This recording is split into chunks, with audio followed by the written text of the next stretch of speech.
In Shop with a Cop, which is a program the Sheriff's Office started probably close to 20 years ago, and that's taking kids that are referred to the Sheriff's Office through the program. They get to go shop with the deputy for Christmas gifts. They get to go out to lunch, and then the Christmas gifts are wrapped by volunteers, and then the deputy takes the kiddos back to their house with all their presents. And so they were doing that today, and there'll be another couple of sessions of that going on this week. So Deputy Westfall and Deputy Hudson were participating in that, along with a bunch of other deputies and then officers from Black Butte Ranch and Bend PD, Redmond PD, OSP. It's kind of a big group effort to take kids out, and we're usually over 100 kids throughout the county that get to go out with our deputies. So can you repeat the name of that? It's called Shop with a Cop. Shop with a Cop. Okay. Yeah, it's want to make sure I heard it right. So. Yeah. It started about 20 years ago. The Sheriff's Office started it, and it kind of expanded, and it's gotten bigger and bigger every year. So we partner with Walmart, and they are great partners, and they take them, deputies take them through, and they get to shop for themselves a present, and then for their family members. And then if they're in need of coats or hats or boots or things they don't have for the winter, then they get an opportunity to get those things as well. So they did that today. And just kind of moving on, a couple little things. A lot of our calls lately have been involving some of our houseless folks and some mental health calls. I was just on a call involving that. I was almost late. I think with the bad weather, we've seen an uptick in some of those types of calls. Just people either not having a great day or seeking shelter in places where, whether it's public works or city parks and things like that, that we're seeing a bit of an uptick in that just with bad weather. And then on a totally different note, Deputy Hudson is continuing to work with CDD and with Jacob Smith and the courts on some ongoing nuisance type issues. And Property issues. So that's all I really have. I hope. Awesome. Did everybody get the stats and everything? The one thing I would notice from the stats is just the number of calls or meetings you guys are having each month. Last year, it was like in 300 to 400 per month contacts, and this last couple of months is like 600. Definitely, we're just growing and just having more contacts. Is that fair to say? Yeah, there was a little bit of, I think this last month was maybe a little bit down from the previous months, but yeah, we hit some highs toward the end of summer. I think we had 650 incidents here one month, and those, are a mix between self-initiated activity and then obviously calls for service. And so, yeah, we're staying busy. Well, we're keeping our eye on that, just so you know. Yeah, absolutely. Anybody have any questions or kudos or anything? I have a quick question. When you're doing, I don't know if it's foot patrol, and are you pulling on doors to make sure they're locked of businesses after hours, or how do you discover something's unlocked? Yeah. A lot of the times the guys are out just doing business checks, and they're checking doors, and we're finding places. I think where the destination management business is at, or the city-owned business. After we had a meeting here a couple weeks ago, that kind of added that to our extra patrol list, and sure enough, the same night we put the email out, the deputy was checking it and found that things were unsecured. So yeah, we go and do those as well as vacation checks, and but our business checks are continuing, and they're really good about hitting those high priority type areas and problem areas that we've had. So that was probably a problem area. So thank you. Yep. Anybody else have anything? Just want to let you know that this is Nancy Conley's last meeting, so if you have any parting shots for her, now's the time. How about just a thank you? There you go. You're welcome. Thank you. Yeah. Okay. Appreciate it. Thanks, Lieutenant Davis. Thanks for all the hard work you're doing. Thank you. All right. Number one down. See that? I might have to do that every time. Next up is COIC update. Eric Lint. Hi, Eric. State your name and address for the record, please. No, I'm just Yeah, no, I live down in Bend, and I'm brand new in this role, the strategy and program manager for Cascades East Transit. But just a few weeks into this job, so if there's any big questions, I might have to ask my coworkers for help, but I'm here to give you guys an update on what's going on. We're looking forward to it. Yeah, so the headline issue is some of the budget stuff going on. We've got biannual budget approvals coming along, but I'll give a quick service update. I think most of you guys are familiar with the services in the local area, but we have 2 community connectors, one going from here to Redmond and one down to Bend. And then we have the demand response services. That's our dial-a-ride, and the shopper shuttle is considered that. We ask for reservations with the shopper shuttle, and a veterans transport service that's relatively new for us. So to distinguish, dial-a-ride serves within the boundaries of the city. The veterans transport service can take veterans to, say, the VA in Bend. It's not limited geographically like that. So we're really excited about these services. Excuse me. Yeah.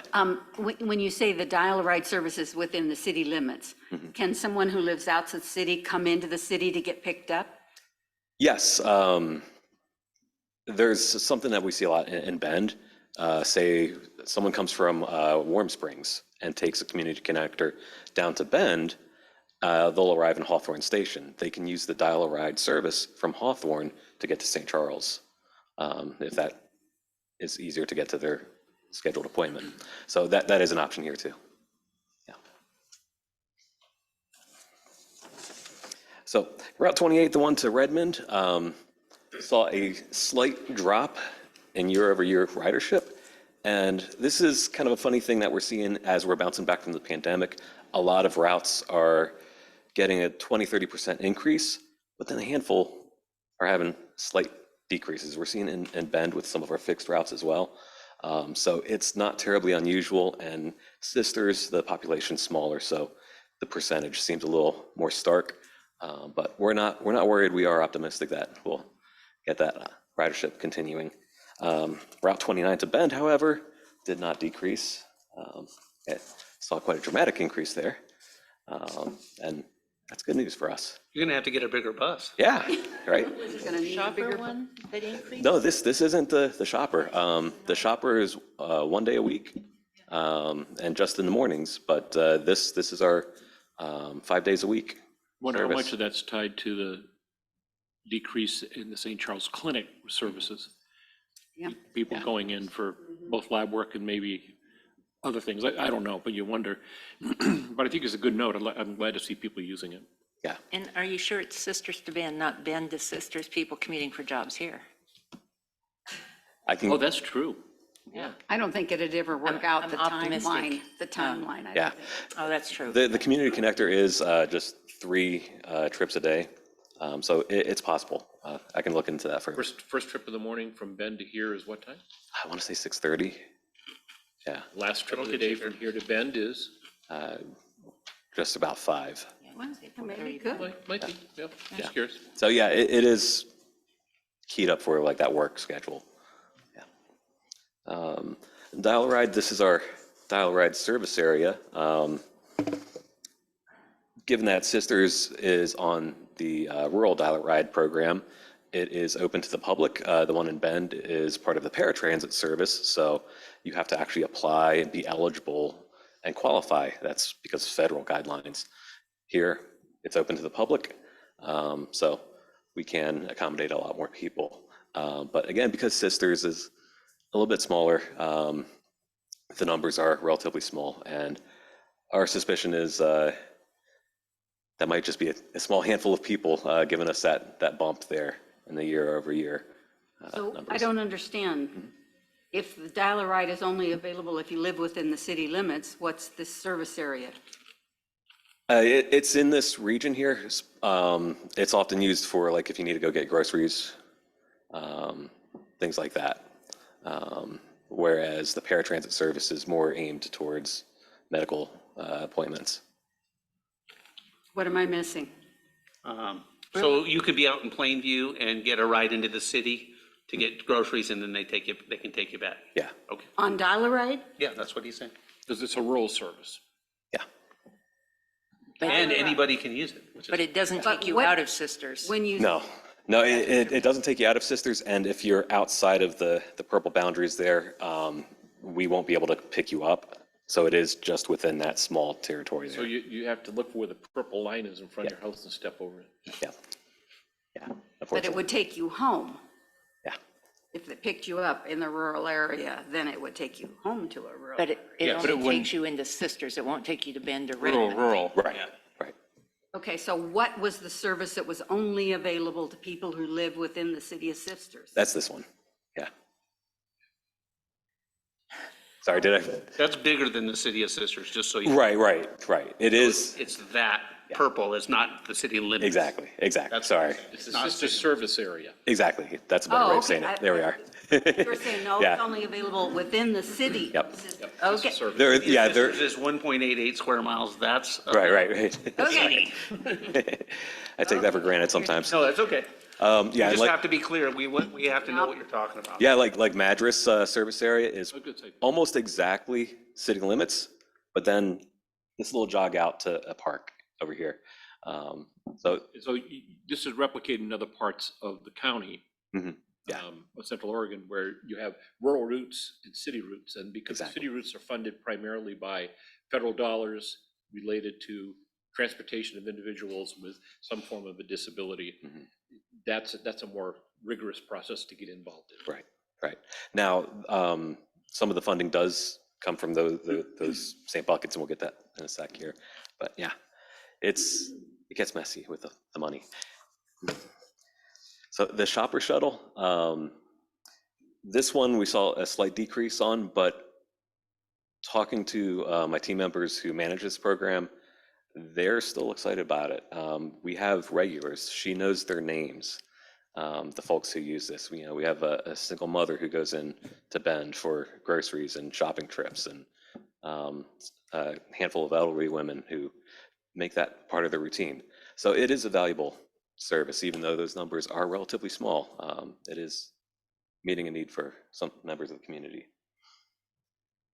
Do you know if those riders don't have a car or don't have a license or just convenience? Yeah, no, the ones I know of that I mentioned, the younger single mother does not have a car, so she's not able to make those trips to Bend otherwise. Thank you. Yeah. So getting to the money, STIF or STIF, this is one of the big programs with state money. And it was recently consolidated. It was previously two different programs, STIF and STF, which is Special Transportation Funding. This one is Statewide Transportation Improvement Fund, and this covers a wide range of things. And City of Sisters had an application for this. It's allocated based on population. We have an advisory committee that helps us allocate the funds here. And before now, it was often, we have so many applications and they fit what we have for money to give. This year, we actually had more applications than was allocated to Deschutes County.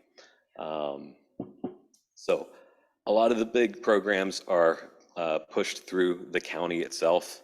Of course, Cascades East Transit, serves the county. But we had carryover reserve funds. That's a lot of our operating expenses there. Program administration, same.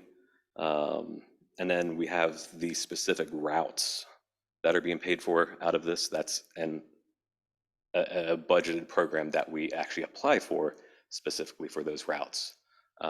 So that received dedicated funding there as well. And then capital projects for Cascades East Transit. Can I ask a question on that? Yeah. Those two routes, 28, 29, which are, the main ones in our area. Yeah. Are you saying that those are specifically fully funded by this? I don't believe it's fully funded, Okay. but yeah, it's dedicated funding Thank from you. that. Yeah, And this is biannual funding? biennial funding, So yeah. those numbers are, okay. Oh, yeah. Cut that in half for annual. And, Okay, thank you. So the big one for Sisters, the multimodal transit hub, the mobility hub. We've got nearly $1 million allocated for that. We were hoping for more. But because we had so many applications countywide, our advisory committee had to juggle that, and Paul was a great partner in helping us get there. Andrea whittled down some of the money allocated on that last slide. Let's see, which one was it? The program administration, I believe, took a big hit in order to get to our budget goals. So it wasn't just sisters who had to take a haircut in this process. We also had some reductions for these other operators, the Pacific Crest Bus Lines and Central Oregon Breeze. Had to reduce from what they requested in their initial applications. But I think hopefully we'll still be able to carry forward with robust services despite all of that. Central Oregon Breeze, help me out. Pacific Crest and Central Oregon Breeze, one goes over the mountains to Mount Hood and one serves South County Okay. down to Klamath. Yeah, I knew one, I knew what Pacific Crest is, but I wasn't sure what South. Yeah. the other one. And then Section 5310 funding. This is from the Federal Transit Administration. This is the one that I provided a one-pager regarding. And this one is a federal funding source to support the elderly and disabled. And this supports that dial-a-ride service. So again, population-based City of Sisters sees a lower number there, but that is able to support the services provided here. This one does come with a local match. It calls for a 10.27% local match. So that's why we see the $7,800 there for a local match. Now, we are in the application phase. These will be going to the state next month. The applications have been completed, passed on to the state, and we expect that to be approved in spring and then granted and awarded at the end of the fiscal year. And come July, we'll have that money. And that's when we'll be looking forward to City of Sisters matching funds, which I believe are already allocated as part of the budget. Mm-hmm. Nice even 10.27%, right? Yep. Nice even number. Nice round number, right? So, well, that's my presentation. I do have a few other updates that weren't included as part of that, just on what we've been up to lately. Like I said, I'm brand new in the job and I've got a ton of interesting projects in the works. We're working on video surveillance systems for our buses, getting those upgraded and improved. We've got new, what's called CAD AVL. It's computer assisted dispatch service, which helps those dial-a-ride folks get scheduled better. AVL is automatic vehicle locator. So that's when you're on Google Maps, you can see where your bus is and how far away it is. Just So, like UPS. yeah. That service just rolled out and went live on December 1st. So we're still in the go live testing phase, but we're really excited about that because it enables us to do a lot more fun stuff. Once that's all ironed out, we might have Wi-Fi freely available on the big buses, and lots of other kind of amenity upgrades that make transportation more attractive and more comfortable to take. Like we have bus stop furniture that's going to be installed at a lot of the bigger stops coming soon. So lots of stuff going on. And we're looking forward to working with you on our new multimodal hub. We're excited about that, yeah. And yeah, we'll of course be doing a lot of mobility hub work down in Bend too. So hopefully we can have some cooperative work to have lessons learned and streamline some of this stuff too and make it work well for sisters. Yeah, as you're getting to know us, if you see anything that you could suggest, just let us know. I mean, Will do, yeah. We like to do things a little different sometimes, Yeah, So thank you. Yeah. Anybody have any questions? thank you. Very good. Oh, thank you. I hope to see you guys again. You did well. Welcome. Yeah. Yep. Where are you from? Mine too. Very good. All right. On to our third item, discussion of city manager position profile. Eric is, Yeah, Eric, if you want to come on. there he is. Hey. Couldn't make it over the pass, huh? No, I'm just totally good. Didn't have quite enough commute time today to be able to make it. So I appreciate your allowing me to do this virtually tonight. Well, they didn't ask me, but no, I'm just joking. Thank you for being here. We appreciate it. This is a super important thing that we're doing together, and thank you very much. All right. Well, thank you. And would you like me just to go ahead? Oh, yeah, we're ready. Okay.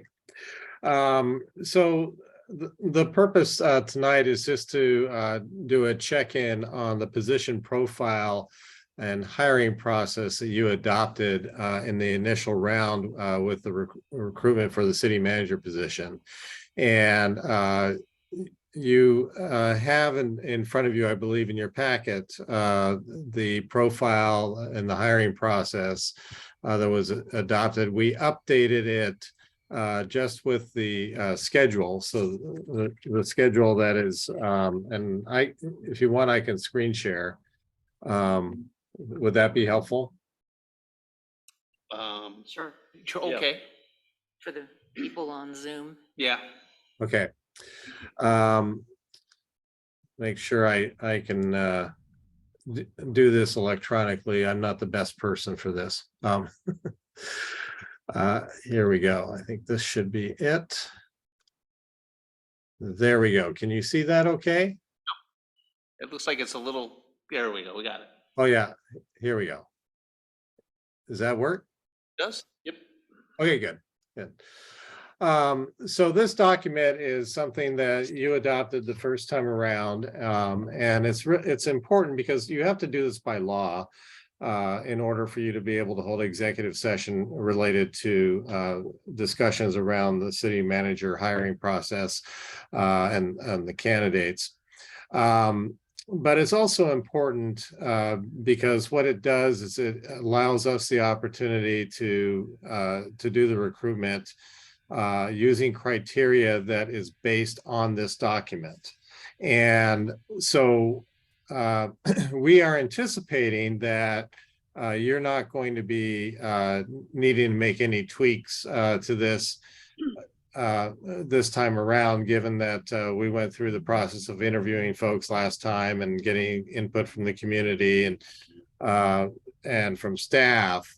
So nothing has changed in the version that you have, with the exception of the schedule. So I'm scrolling down here. I hope this doesn't bother anybody's eyes. Yeah, and that's in the hiring process section. Here we go. And so as things currently stand, our intention is to move forward with advertising the position starting January 30th, running to February 26th. And we will go through, as we did before, the initial application screen, the preliminary Zoom interviews with the semifinalist candidates, and then come to you with recommendations for finalists on March 15th. Just call to your attention the dates at the very bottom. Just like last time, we will have a finalist week and holding staff and community receptions on March 27th. So please mark your calendars. And panel interviews March 28th, and then the executive session council interview with the finalist candidates on March 29th, followed by the deliberation and announcement of your selection on Thursday, March 30th. So just want to make sure those dates are on your calendar. But this is the only change that we've made, and so we're going to recommend that you do adopt this again, and we'll continue to move forward using this as the baseline for what you're looking for in your next city manager. I do have another topic I want to talk about, but with regard to salary, but before we do that, I just want to make sure if you have any questions about the profile, or if you have anything you wanted to change, that we know about it now. Does anybody have any questions? I have one. It may be the same one I have. So it's not spring break. So we were just looking, No, we specifically made sure it was not. It is Oregon spring break. It is not sister spring break that week. Good, okay. Just wanted to double check that we weren't going into spring break, because two of us up here will have children. So, we're good on the dates, as far as I know. Carrie vetted it for us. Thank you, Carrie. You're always on the ball. Appreciate that. Does anybody have anything else? I mean, we're doing the same thing. I feel really comfortable. I did kind of look at it again, and it looks exactly like it did, so. I mean, I scanned it as well. Do we say anything in there about residency? No, you don't. Okay, thank you.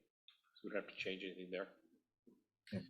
Is that something you want to talk about? Or? No, I Okay. just want to be sure it wasn't, when we did it before we had the ordinance, I mean, the charter amendment. Gotcha. Yep. Okay.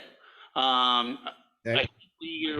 I think we're all okay with the way it's written, so head nod here.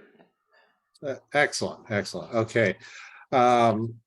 So the other thing I wanted to talk to you about is salary.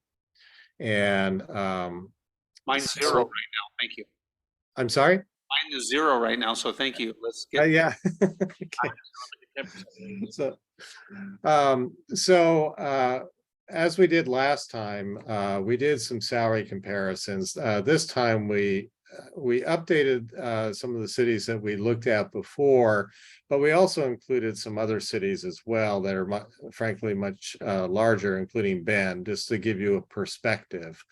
And so you can see here on the list of the 11 cities that we looked at, you have Bandon, Bend, Cannon Beach, Carlton, Dundee, Estacada, La Pine, Mount Angel, Oak Ridge, Prineville, and Redmond. And we were looking at cities that were similar in population or similar in their characteristics as a tourism town, most notably Cannon Beach.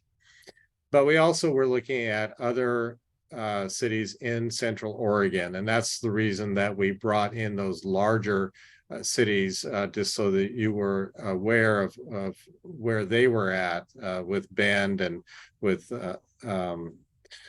Redmond and with Prineville. So this is just to give you a little perspective, and what this averages out to is about 127,000 average of all of these together. Now, one of the things I think I've mentioned before is that this is a very competitive market right now. And the demand is exceeding the supply right now in terms of candidates, and it is a candidates market. So we are suggesting that you may want to consider moving your salary range up a little bit to enhance the competitiveness for this position. And to that end, I'm going to make a recommendation here. I'm going to scroll this down. There we go.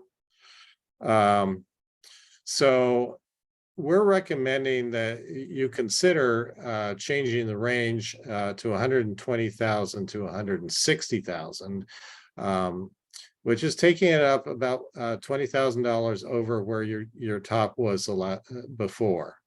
Now, you know, when you look at some of the other cities of the same size, this is a jump, if you will. But I'd like to point out a couple of things. One is that in some of these cities, you have city managers who have been around for a long period of time, and so their salaries have kind of stayed within in the range of where they started with reasonable increases along the way. But the other thing I'd like to point out is Cannon Beach. Cannon Beach is at 149,250. And that's notable because I think Cannon Beach is comparative to Sisters from the standpoint of the tourist traffic that Cannon Beach gets and the tourist traffic that you folks get. And so you're in a city where your population really kind of expands with the tourist the tourist traffic coming in, as does Cannon Beach. Cannon Beach, as I recall, they get 10,000 people there during the summertime. So their infrastructure has to be able to meet that, as does yours. So our recommendation is that you consider moving it up to make yourself a little more competitive as we go out and we search for a new batch of city manager candidates. And I'll entertain any questions that you have. Thank you very much. Part of this discussion? I don't know. I'll go last. Oh, you'll go last. Okay.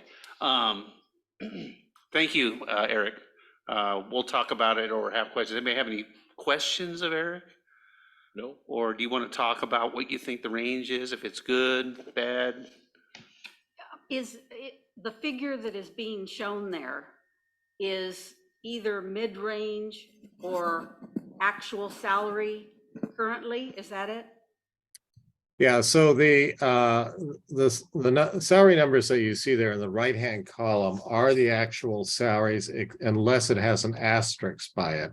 So Carlton and Lapine are midpoints because we weren't able to find out what the actual salaries were. So we took the midpoint in their range.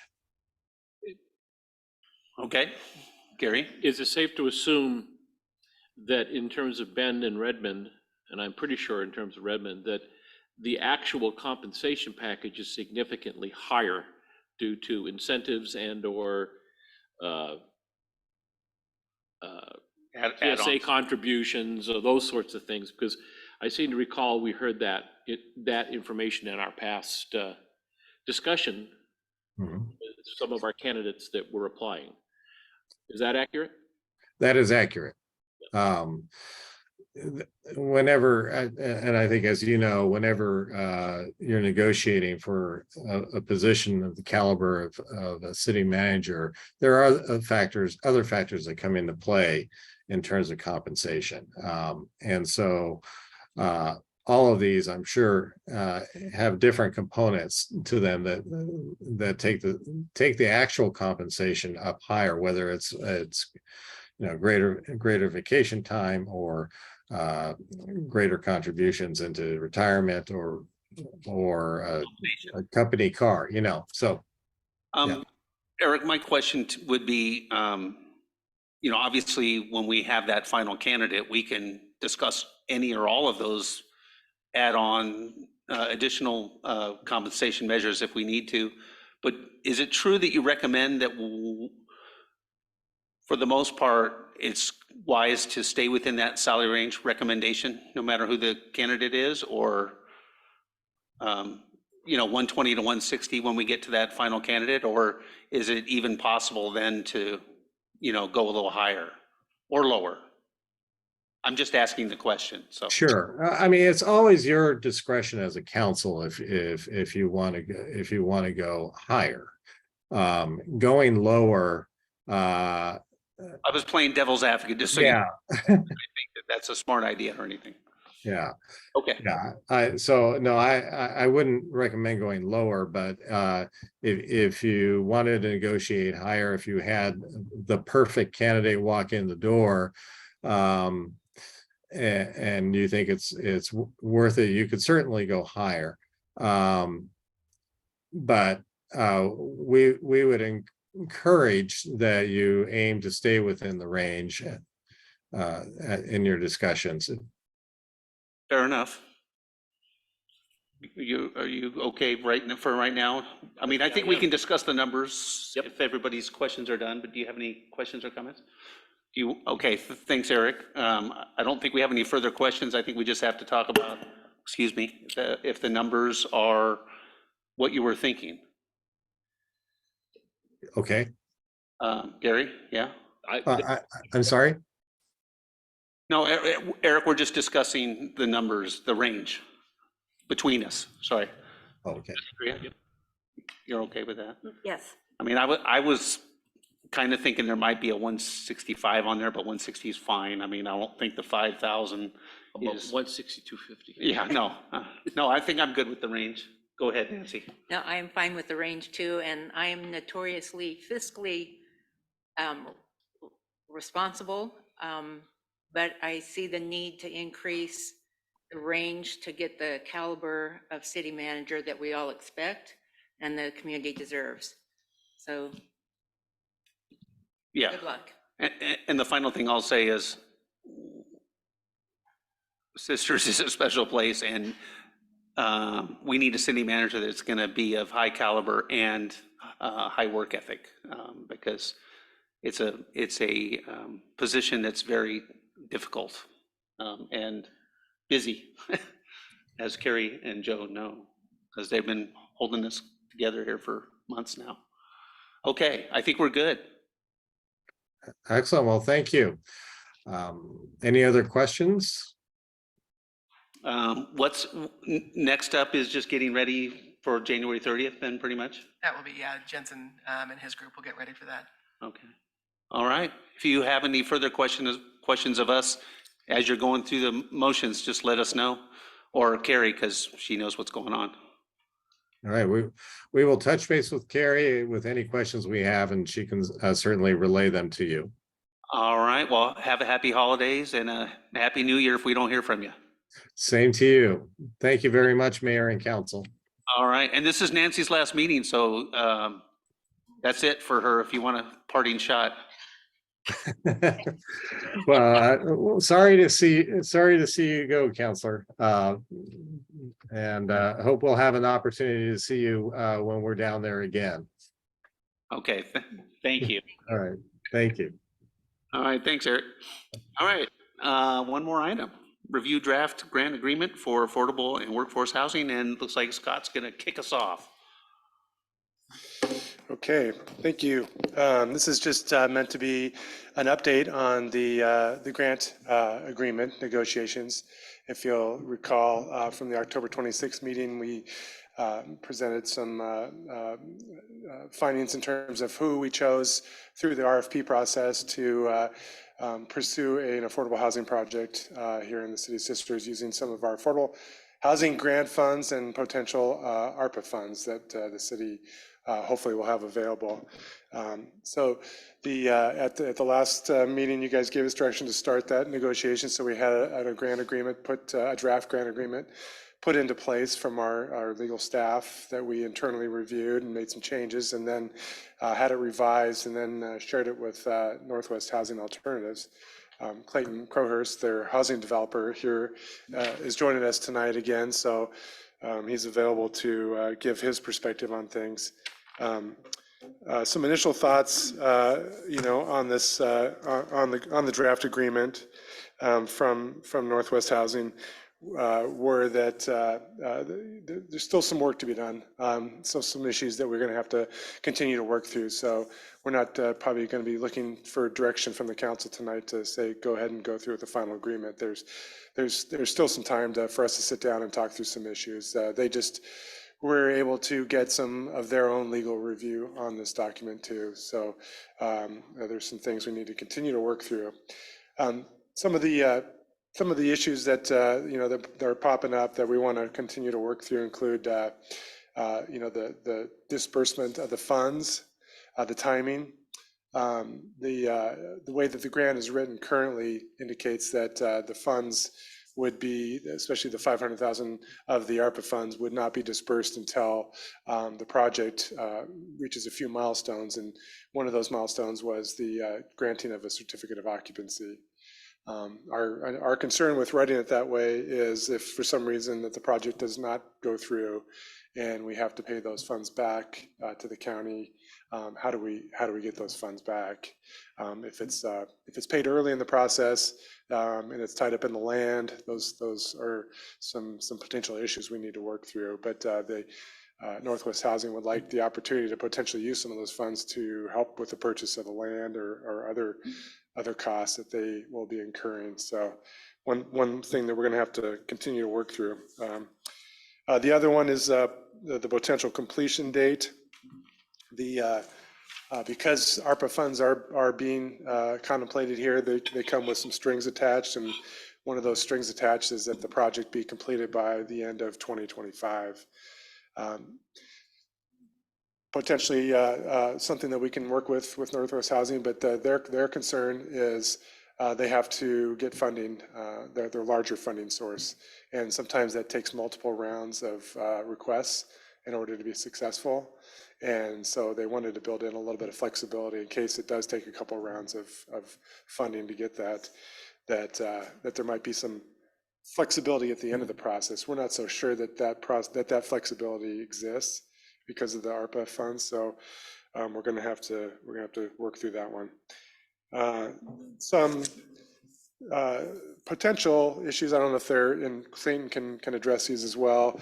There was one, as a particular type of funding source that they go after is limited to 40 total units. They'd like to have a manager's unit as well, so that would effectively mean there's 39 affordable units. We've kind of set the bar at 40 as our minimum. Maybe not a deal killer, but something to point out. There were some smaller concerns about the requirements of having or of us inspecting the wait list. If you recall, that was a request that the council had, that we could get an initial wait list of Sisters residents before the call goes out to the larger community, so that those units can be prioritized, hopefully for Sisters residents. And then there's a requirement in there that we can request inspection of their records to make sure that, that those units are being rented out to qualifying candidates, i.e. those that are, making less than the 60% or 80% or wherever it ends up being tied to. They're open to that, but there were some potential concerns about Fair Housing Act compliance. So something to work through. It's I think something we can probably find a solution to. The way that the agreement is written now, that it limits the qualified person in the definition of those making up to 60% of the AMI, they would like the flexibility, and I think we would too, if they can structure it so that they can get units that would allow folks making a higher percentage of that income. One comment that came out that from our legal review was that his understanding is that the ARPA funds might be limited to those making 65% of the area median income, which was news to me, and may hamper our efforts to get some higher percentage units. Something we'll have to kind of follow through with more. The applicant would like some more flexibility in terms of the unit mix. We put into the agreement a pretty prescribed mix of units, and I think it was in accordance with their first draft, kind of their concept of 12 one-bedroom units, 16 two-bedroom units, and 13 three-bedroom units. That was just a concept that they put forward. They like a little flexibility in terms of final design to maybe flex that a little bit. And then a question about what the eligible use of the funds would be for. Currently, we have it for, it could be purchase of land, I think maybe SDCs and some other construction costs. They would like to know if there's flexibility for those funds to be used for design, for permits, and other needs. So those are some initial kind of back and forth that we've gotten from Northwest Housing and our legal staff and their legal attorney. So the bottom line is there's some more back and forth that needs to occur before this thing is ready to go. Some other notable timeline dates here. The staff, Carrie and Joe and I, have a meeting with the Board of County Commissioners on January 11th, and that's to seek approval for, what was the word you used, Carrie?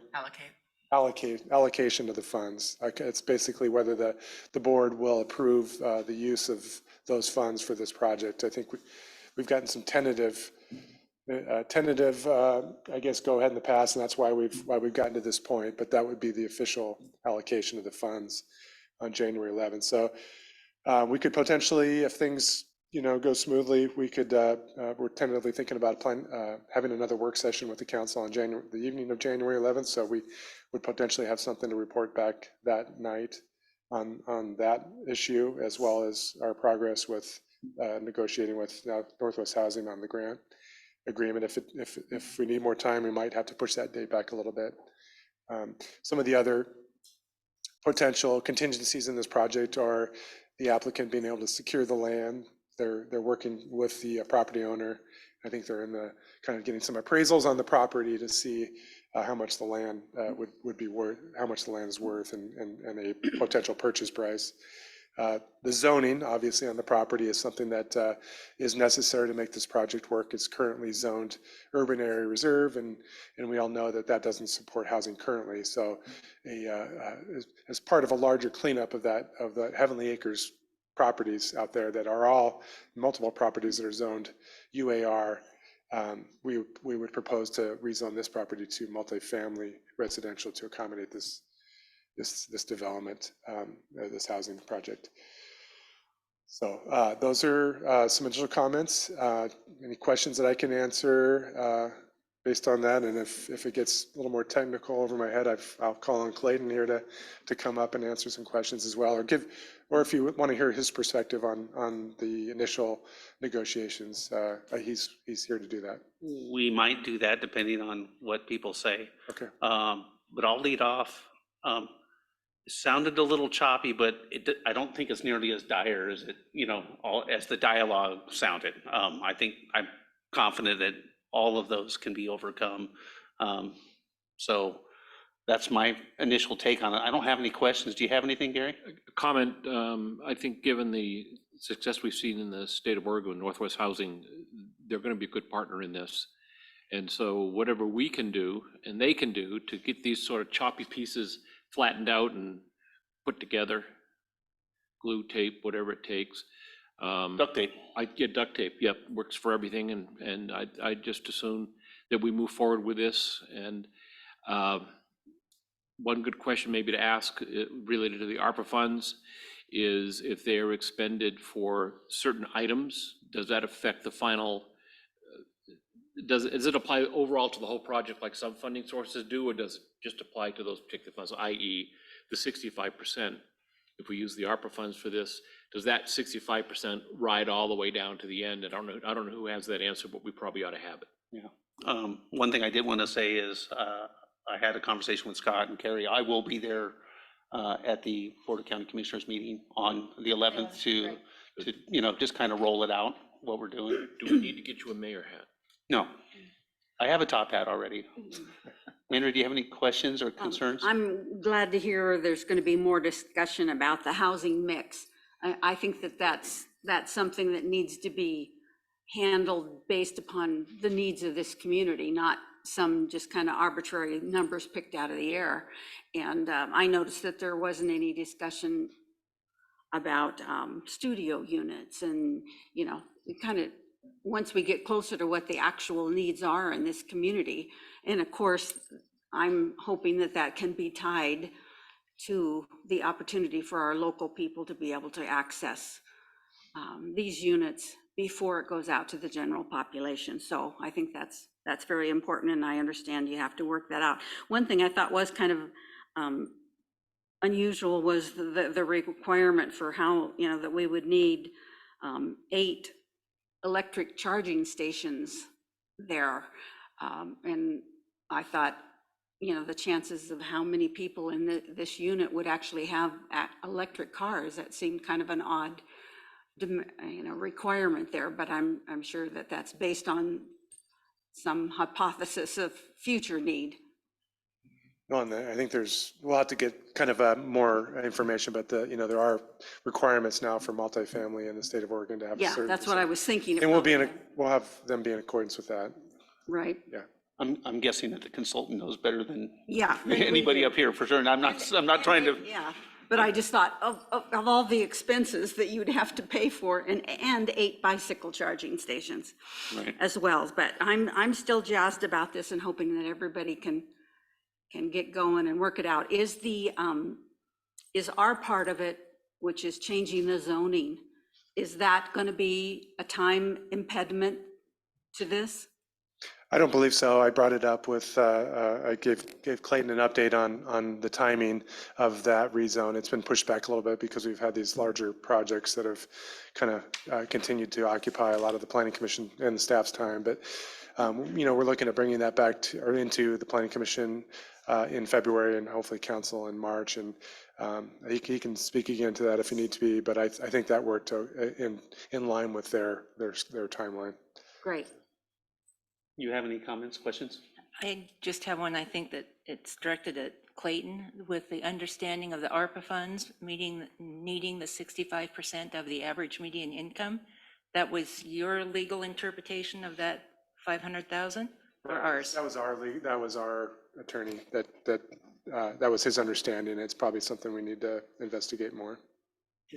I completely missed that. Clayton, can you comment on that at all, or?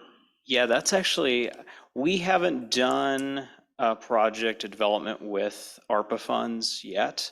So that's a new one for me as well.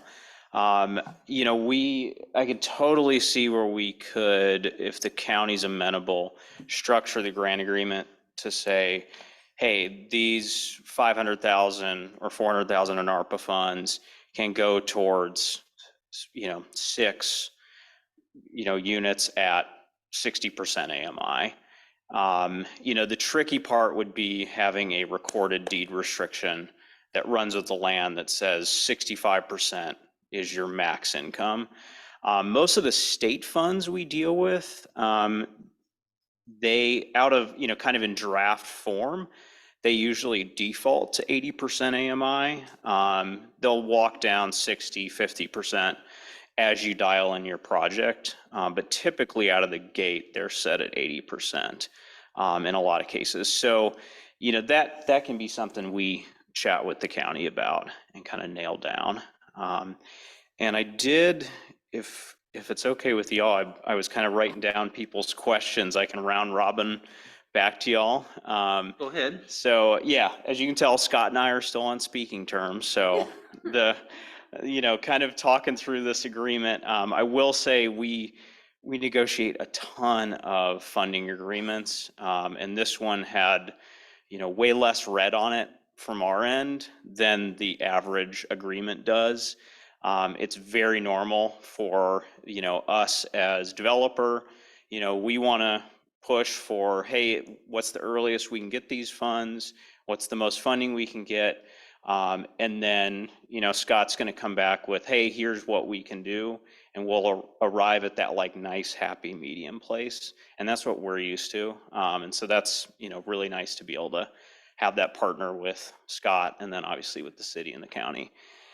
Let's see. So one of the items was ARPA funds that you brought up, applying to kind of restricting other funding sources or applying regulation to other funding sources.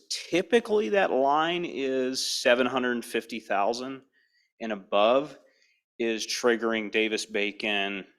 Some of those prevailing wage ones, that's obviously something we can chat with the county about. If we can, I'd love to structure the project where we're not triggering Davis-Bacon prevailing. That's not to say that our contractors aren't paying living wages already. I actually am able to review pay stubs from a lot of our projects just because we have to do wage reporting, and a lot of our like master carpenters out there they're making good money. So, you know, and if you ever want, you know, are tired of making no money on the city council, Yeah, okay. pick up a hammer. So, My shoulder's a little bumpy. yeah, right. Well, and I appreciate the comment, having done jobs where I've been responsible and having to deal with the act, the amount of paperwork necessary, both for the contractors and for the contracting agency, is significant. Yeah. And I filled a file cabinet up on a school one time, so Yep. if you can avoid it, it's a good thing to avoid. Yeah, exactly. And that would be also kind of, again, the request on our end to be able to cover other expenses outside of construction hard costs with those funds. It is nice to be able to have some flexibility there, because if we're not spending it on, you know, GC costs, we potentially don't trigger some of that additional paperwork burden, which, you know, can really cause some chaos, and just a ton of extra, and in a lot of cases, this is my opinion, unnecessary work. Let's see, housing mix. That comment came up, and yeah, that's definitely very much, it's normal for that to be in flux as we put together the project, look at the land, look at the building design. That number is gonna, it's gonna change probably every time I talk with y'all. And so I think it's great that we have, a number in there, but let's keep that in italics. That's our preference on our end. And again, I'm having conversations pretty much weekly with folks, the chamber. I actually met with the executive director of the Family Action Network this morning. So I'm having constant conversations with folks that are helping to inform that unit mix. Your comment on studios is, well taken. We've got studios in some of our developments that they work out great, and then in other units, in other developments, 1 bedrooms are the smallest we want to go. So that's something we'll keep an eye on as we work. EV charging stations, that's pretty much, we're seeing by default, it's going to go to 20% of, I think 20% of parking spaces will have to be EV charging capable. And then I think it's maybe 10 or 15% actual EV charging. I agree, right now, we may not have a lot of tenants that are going to be driving EVs. Check again in 5 years, though. I think that's going to change a lot. So, and we pretty much do that by default. Not up to that 20% number yet, but at, an EV charging station's 10 to 15,000 a pop for a 2-port charging station. So that's not, we spend more on a pallet of plywood than that. So not a huge burden there. Talked about zoning. And one other thing I did want to bring up, and these were some numbers I got since we chatted last. I had mentioned last time our property out in Ontario that we had finished construction on. We finished lease up on that over a little before Thanksgiving, and I actually got some numbers back on kind of who moved in there. Where were people moving from? And we had some really amazing success working with local partners out there. Ended up with about 85% of our residents were from Ontario, Vail, Nissa, about a 15-minute radius around Ontario. So, that's really awesome to see that, when as a community, we're able to plug into a lot of local service providers and work with them, we can attract folks locally. The other, I think about 5 to 7% were from Malheur and Harney County. And then, the rest were out of state. I would guess that's probably the Boise, Treasure Valley area is most of those out of state. So here, I don't see that we, couldn't shoot for, at least like 75% kind of local folks moving in, especially if we're doing some real targeted outreach with Chamber, Neighbor Impact, Family Action Network, all those different organizations that are working, in the community already. And I'll just say, it was one of the things that gave us the most heartburn on some past projects. Yeah. Was the weakness and the, of having some kind of way to get that done. So Mhm. we appreciate the work that you've done in the past, and we're hoping that keeps on going. Yep. This project. Yeah, and we'll have, as much as I want things to move faster, I will say we'll have plenty of time to put the word out there with local folks. I have no doubt, and we're really going to lean on you on your experience in that area. Yeah, yeah. Not trying to be mean No, or anything like no, that. It's yeah. just one of those things. Yeah, totally. And that's why, I'm really appreciating the opportunities to meet with y'all and, keep bringing up those important items, just like we're going to bring up the items that are important to us. So, any other questions or topics I can? No, I think we're really looking forward to, heading on, just moving forward and start hammering this stuff out. I'll go before, again, the county commissioners to help out, being the face of it a little bit, and see if we can't get this thing done. Yeah, we'll keep plugging away at it. All right, anything else? Thank you very much. Awesome. Thanks, y'all. Appreciate it. All right, I'm going to close the workshop, and we're going to take about a 5 or 6 minute break.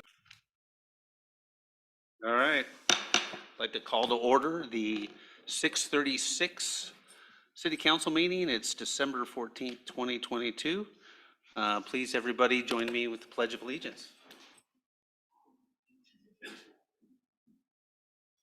I pledge allegiance to the flag of the United States of America and to the republic for which it stands, one nation, under God, indivisible, with liberty and justice for all. Thank you, everybody. Roll call, Carrie. Mayor Preden, I am here. Council President Conley, Here. Councilor Blum, Here, Councilor Letts, Councilor Ross. Here. All right. 4 of us are here. We have a quorum. Next item up is the approval of the agenda. Do I have a motion? Move to approve the agenda as submitted. second, We have a motion and a second. All those in favor, say aye. Aye. So pass. Next item up is visitor communications. Do we have any for regular communication, I guess? We have 2 letters that were submitted for the record for text amendment 2022-04 that one of them will be read into the record at that point. It was written, but I'll read it in. Okay. And then we have one in person. Michael, if you'd like to come up.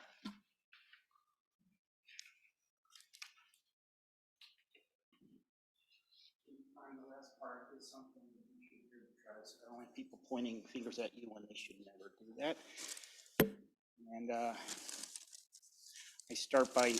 I heard something this morning. The person I heard it from is actually Christian when I don't say something good about Christian. But if people were like her, go to heaven, man. I could live forever with someone, the person I heard this from. As I start to scribble this today, 45 minutes ago, I heard something I did not know about the person I mentioned here last time. Is it schizophrenia, doctor, which gives me such intense pain that I don't want to think or write, only feel. Unfortunately, I'm required to continue, for she said, keep at it and don't quit. She's far, far more important to me always than some Christian male god. And if the real Jesus was not fully supportive, I'd tell him to go to Hades. Sorry, people, I grew up. I'm turning this into a list. It's the best I can do. 1, I'm going to skip. 2, previously, when speaking about my respect for quality Black people, those originating from Africa, make sure it's clear it's the quality ones, those with real character, the term used in 1963, which to me means real conscience, which along with the whole mob has been further replaced with ego, narcissism, sometimes using the black skin shield in unconscionable ingrained ways.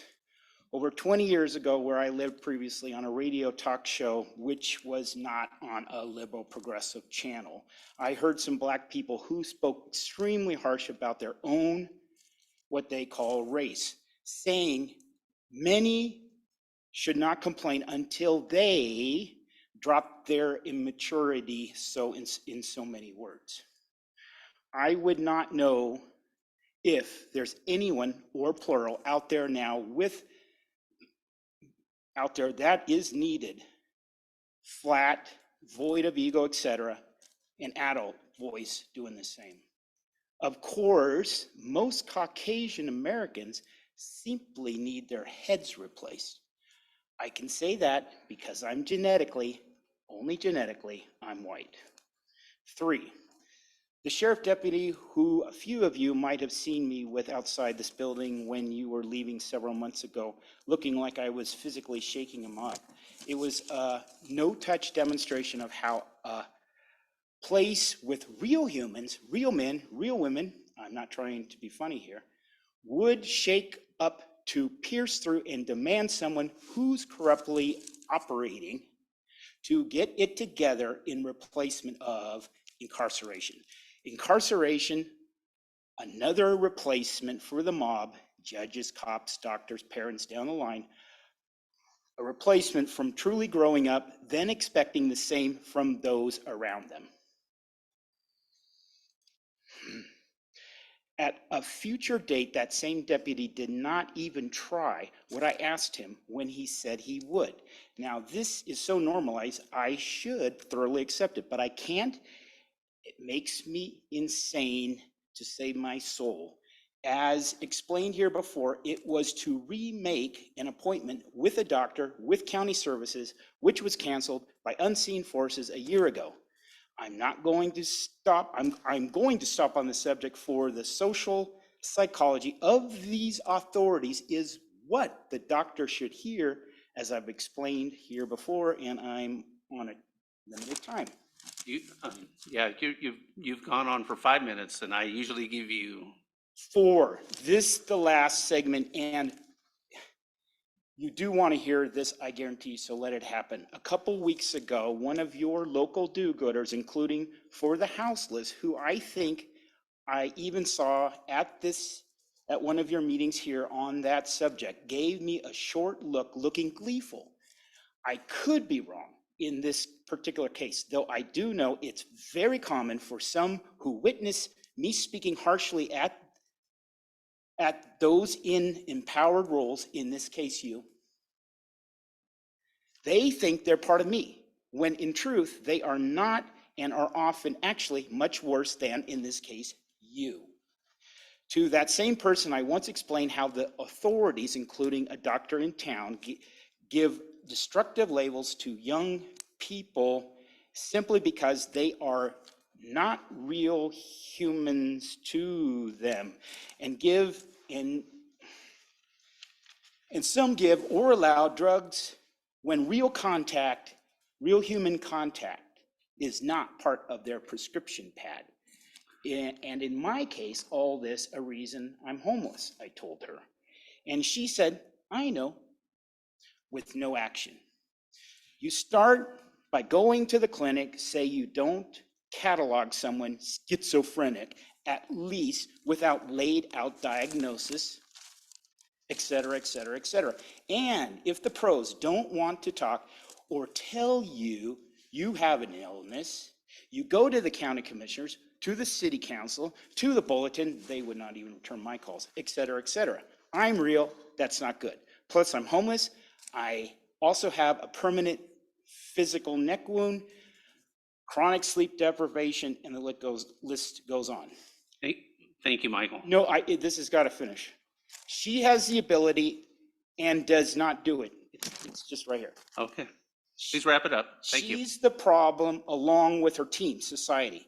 As Myra, a real woman, a black one, who managed an employment agency I once worked through, said when I explained how I was with a group of people, this only lasted a couple of weeks on a temporary jig, who sometimes took breaks when they should not, and I was stuck in it, or otherwise I'd have to leave the whole job scene. She said, if I ever have a problem with you, I'll tell you to get out of my face.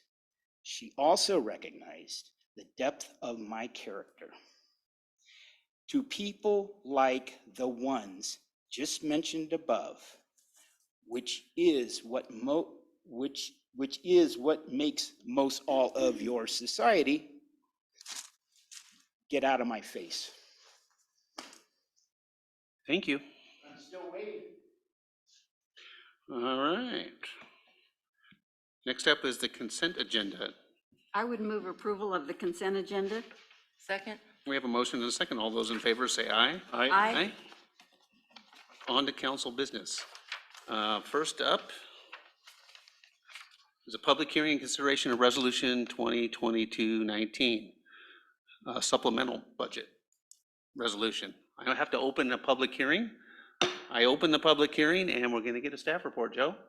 Yes, thank you very much. So the first part of the supplemental budget is something that we covered in the Urban Renewal Agency meeting prior to this meeting, and that is regarding the interfund loan between the City of Sisters and the City of Sisters Urban Renewal Agency.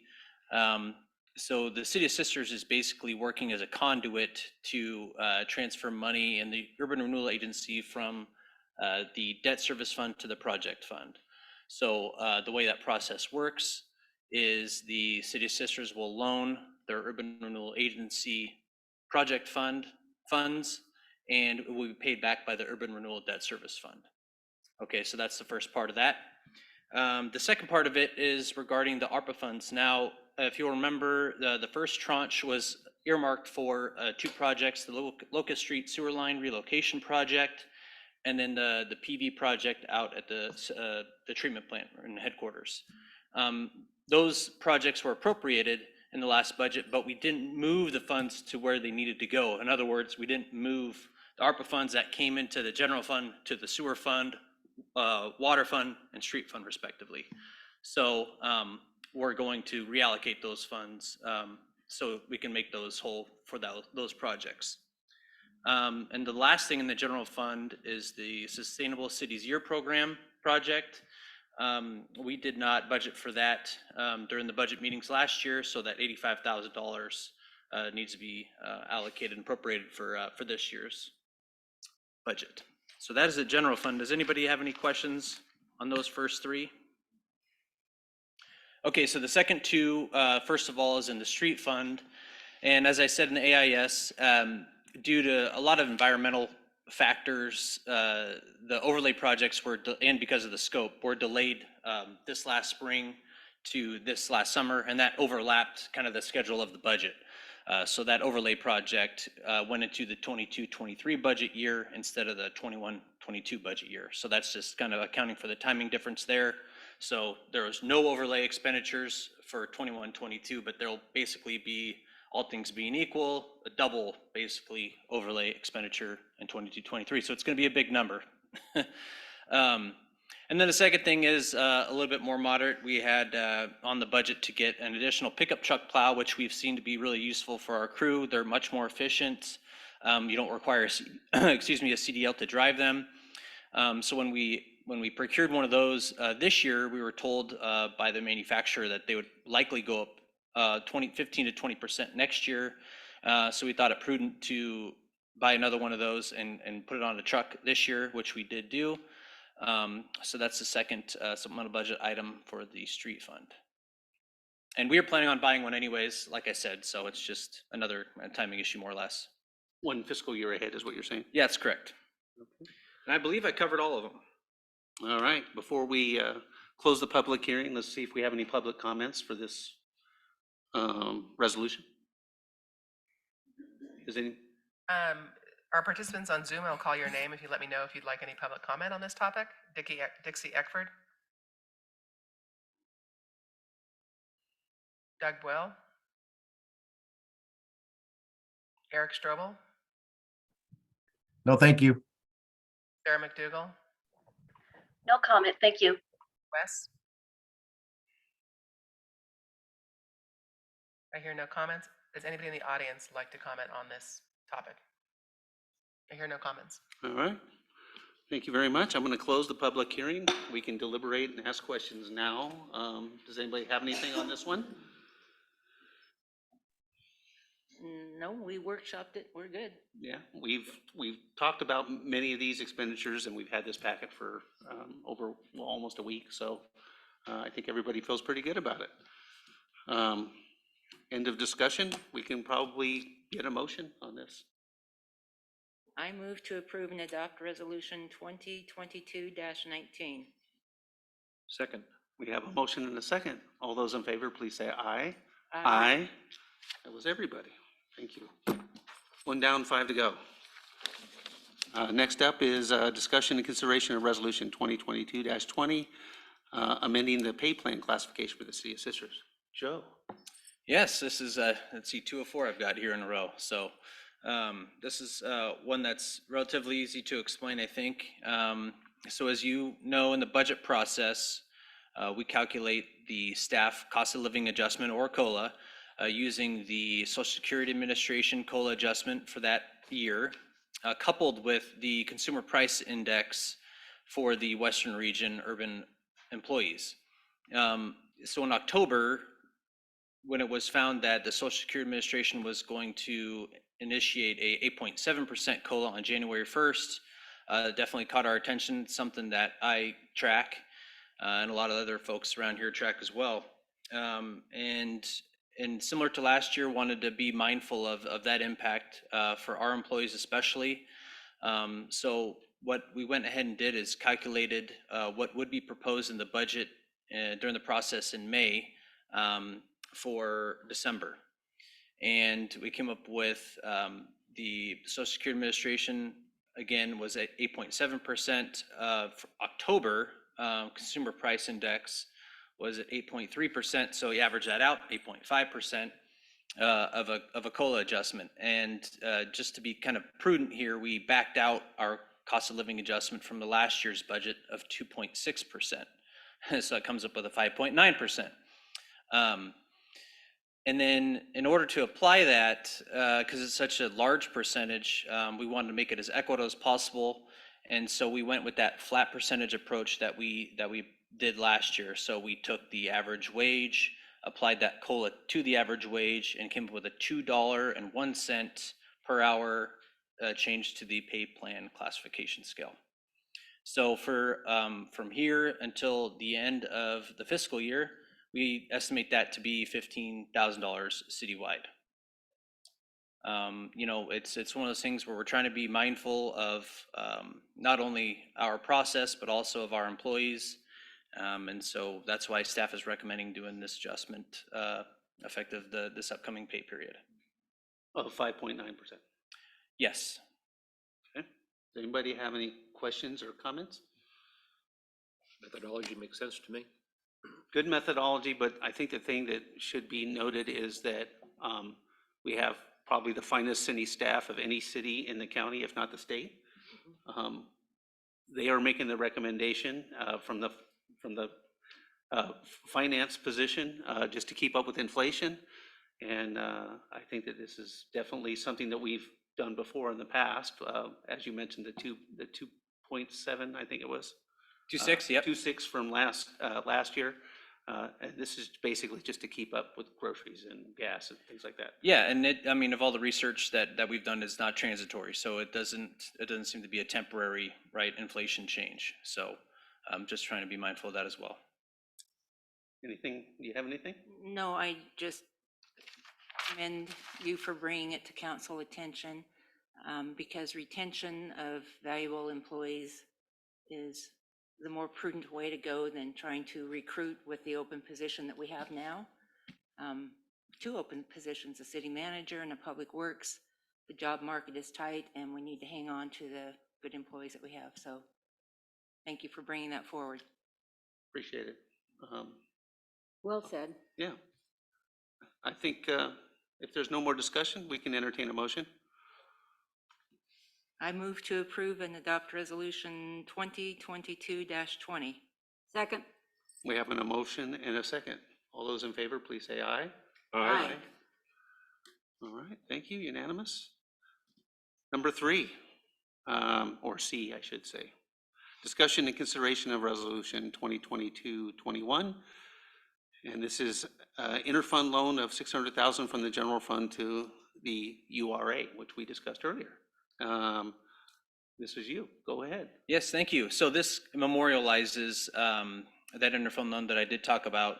So the one important thing I want to make sure that you are aware of is it is a net zero effect financially to the City of Sisters. The City of Sisters is basically a conduit per state statute to get money in the Urban Renewal Agency from one of its 2 funds to the other.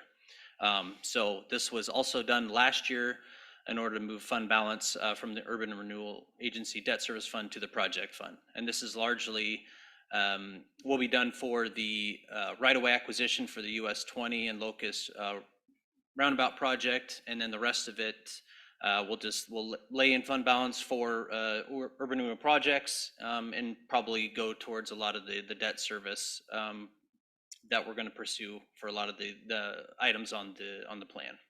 On the URA. On the URA plan, yes. Okay. Anybody have any questions on this one? Yeah, well explained in the work session. Yeah. And just, there's a lot of people in the audience, and we talked about this earlier today during a URA meeting that started at 5 o'clock. And this is the end of that process. So I think we're ready to entertain a motion. I move to approve and adopt Resolution 2022-21. Second. All right, we have a motion and a second. All those in favor, please say aye. Aye. All right, that's all of us. All right. Item 4D, discussion and consideration of a motion to approve updates to the employee handbook with minor legal revisions. Joe? Yeah, we're covering all the bases tonight. So most of you are aware of this, as I've spoken about this in some of my updates, but legislature is enacting the Paid Leave Act in the beginning of January. And what that is that's a program for employees to get 12 weeks with a potential additional 2 weeks of vacation leave, sick leave rather, for certain conditions. And so what will happen, because we are an entity below 25 employees, 60% of the wages of the employees, 1% of that will go to the paid leave fund, basically. And then starting September 3rd, employees will be able to apply for that paid medical leave benefit. So, in terms of process, think of it as kind of unemployment to an extent, the way, where you apply, how you apply, and then so you'll get your funds lost for that time off from that pool. But it's a statutory requirement that we would defer those funds, withhold and defer those funds rather from our employees for that purpose. So, you're looking at probably on average $450 a year for an employee making an average wage here at the City of Sisters, and this is effective for every single business in the state.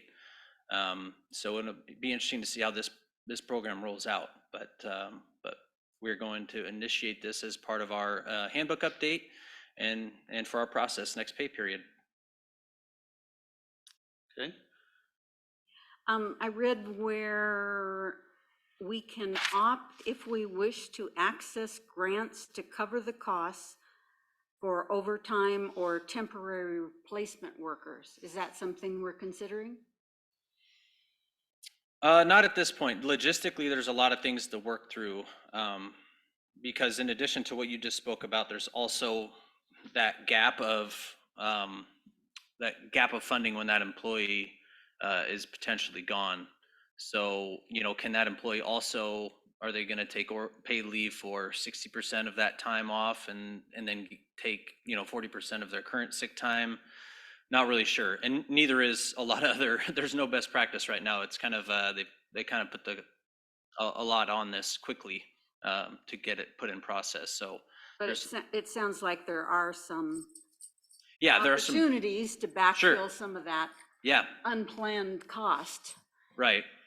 But, sometimes it's more difficult to apply for than it's well, in the sick time, I mean, we'll just see how it plays out, because sick time, as similar to unemployment, you have some people that receive it quickly, some people it took quite a while to get. So I think that similar to some of the topics we discussed earlier in the meeting, we'll do what's best for our employees if they need some of those resources. But it is going to be handled through the employment division.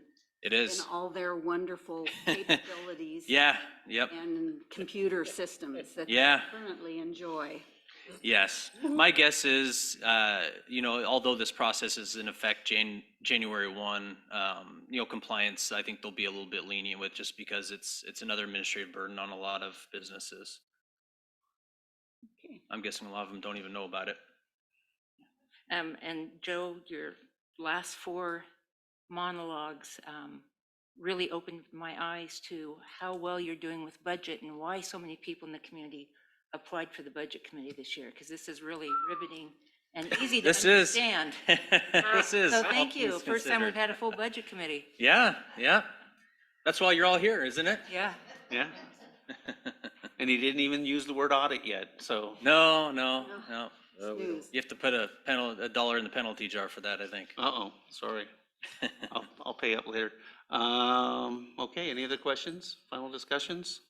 You can probably entertain a motion at this time. I move to approve updates to the employee handbook with minor legal revisions. Second. We have a motion and a second. All those in favor, please say aye. Aye. Okay, I heard 4.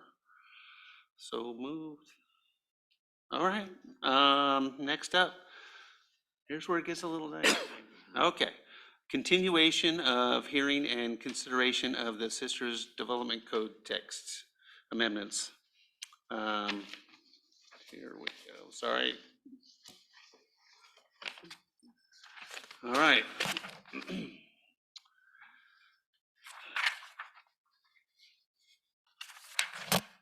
If you decide to speak on this issue, please identify yourself, before you speak, identify yourself. During the discussion, I will call on counselors, so there is a minimum of talking over each other. If you have no comments, please say none, and that also includes the people on Zoom. So if you're asked to be called for comment, please say none. All votes will be by roll call on this public hearing. This is the time set for the continuation of a public hearing on City File Number TA22-04, an application submitted by the City of Sisters for a Development Code text amendment relating to implementation of several of the strategies of the Sisters Housing Plan Update and Land Use Efficiency Measures Report. The meeting is now called to order. The public hearing will be conducted as follows: the staff report and counselor questions to staff, the entry of additional correspondence received into the record, the opening of public hearing for testimony in the following order: proponents of the changes sought, opponents of the changes sought, and neutral testimony. Then there will be questions of staff, if any, by council. Then we will close the public testimony portion of the hearing, and there will be no further public testimony. And then we will have discussion by council. Mayor Frieden, may I ask for a point from Scott? This talked about public testimony, but the testimony is closed except for written, correct? Except for written, right? So that portion of the I made script the is motion. incorrect. There's only written testimony that was allowed. We closed. That was the motion, is that they closed the oral testimony That is correct. at the last meeting. All right. Do I need to read the testimony part then? Number 3?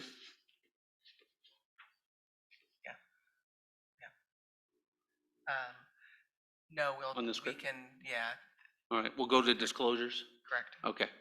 At this time, I will ask if any counselor has any conflicts of interest. If so, please disclose the nature of the conflict and whether the member believes the conflict would preclude the member from objectively participating in these proceedings. Counselor Conlon, None. Counselor Blum, No. Counselor Ruff, None. and I have none. Thank you. Does any person in attendance desire to challenge the participation of any member of the city council? So I'm going to do a roll call on Zoom. Dixie Eckford,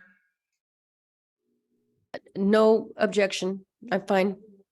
Doug Buell. None. Eric Strobel, None. Sarah McDougal, None. and Wes. I hear none. Does any Okay. of the audience have objections? I hear none. Okay, thank you. We now get to the staff report. Scott, kick us off.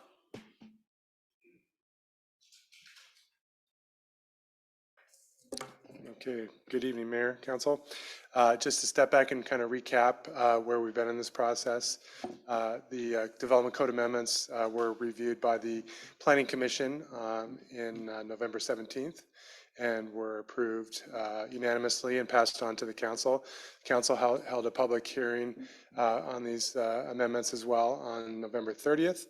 And after discussion, voted to continue the hearing based on direction to staff to make some amendments, further amendments to the Development Code amendments.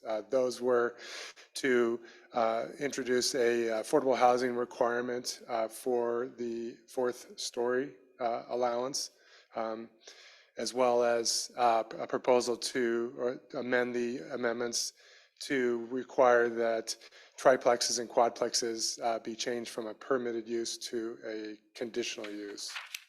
So those were the two primary changes that staff heard that night. So we made some changes and we sent those back through the council packet with a proposal for each of those for your consideration. One of those elements, the staff would recommend that the council pull from consideration at this time, and that is relative to the increased building heights in the multifamily residential district.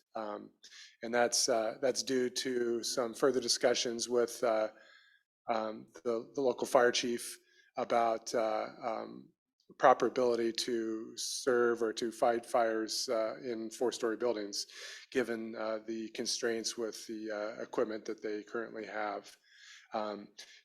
So the recommendation is pull that back, allow staff, if directed by council, to engage with the fire chief, the state fire marshal, and our local building official on whether there are requirements that the city can put into place to help mitigate those concerns, such as enhanced fire, the fire ratings of stairwells. Currently there's like a 1-hour requirement to properly mitigate this the concerns. A 2-hour fire rating would be more appropriate. We're not sure if we can require those things. Given that, and given that we don't have a ladder truck that currently in the city that can fight fires over 3 stories, we recommend that this be pulled back for now. So the remainder of the code amendments in place that are part of TA 2204, with the change that I just mentioned about the permitted uses of triplexes and quadplexes in the residential going to conditional use, everything else remains the same. Okay. Next up, thank you, and hold on for a second. It is correspondence. We have received one letter that is going to be read into the record. Is that correct? So council received, well, Scott, do you have anything ahead of? Yeah, so council received a letter for the record from Sisters Opportunities for United Living, which is, I believe, at the dais, was also emailed to you, so you have seen that letter. I'm not going to read that into the record. Okay. And Mayor Preden, you can choose. Councilor Letts has asked for some information to be read into the record. We can either do it at this point or we can do it during deliberations. That is up to you. Let's wait till deliberations. I think that's more appropriate, probably. Okay. At this time, I will ask each counselor whether they have any questions for staff. Questions will be stated by each counselor, and staff will respond after all questions have been asked by the counselors. When your name is called, please ask your questions or indicate that you have no questions. Gary? No questions? Andrea? I wanted to point out, I did ask Scott about the fact that where we're allowing housing in the downtown commercial zone, that housing does have to have a Western theme in its building outside. We discussed, wondered about that, and he said, yeah, it looks like they would. And as far as questions,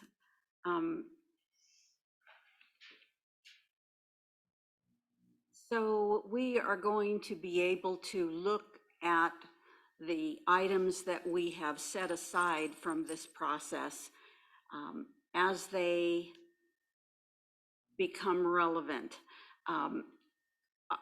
Can we, when we get finished with this process or through this process, can we actually try and set a timeline for the review of when some of these issues that we have set aside should be looked at again?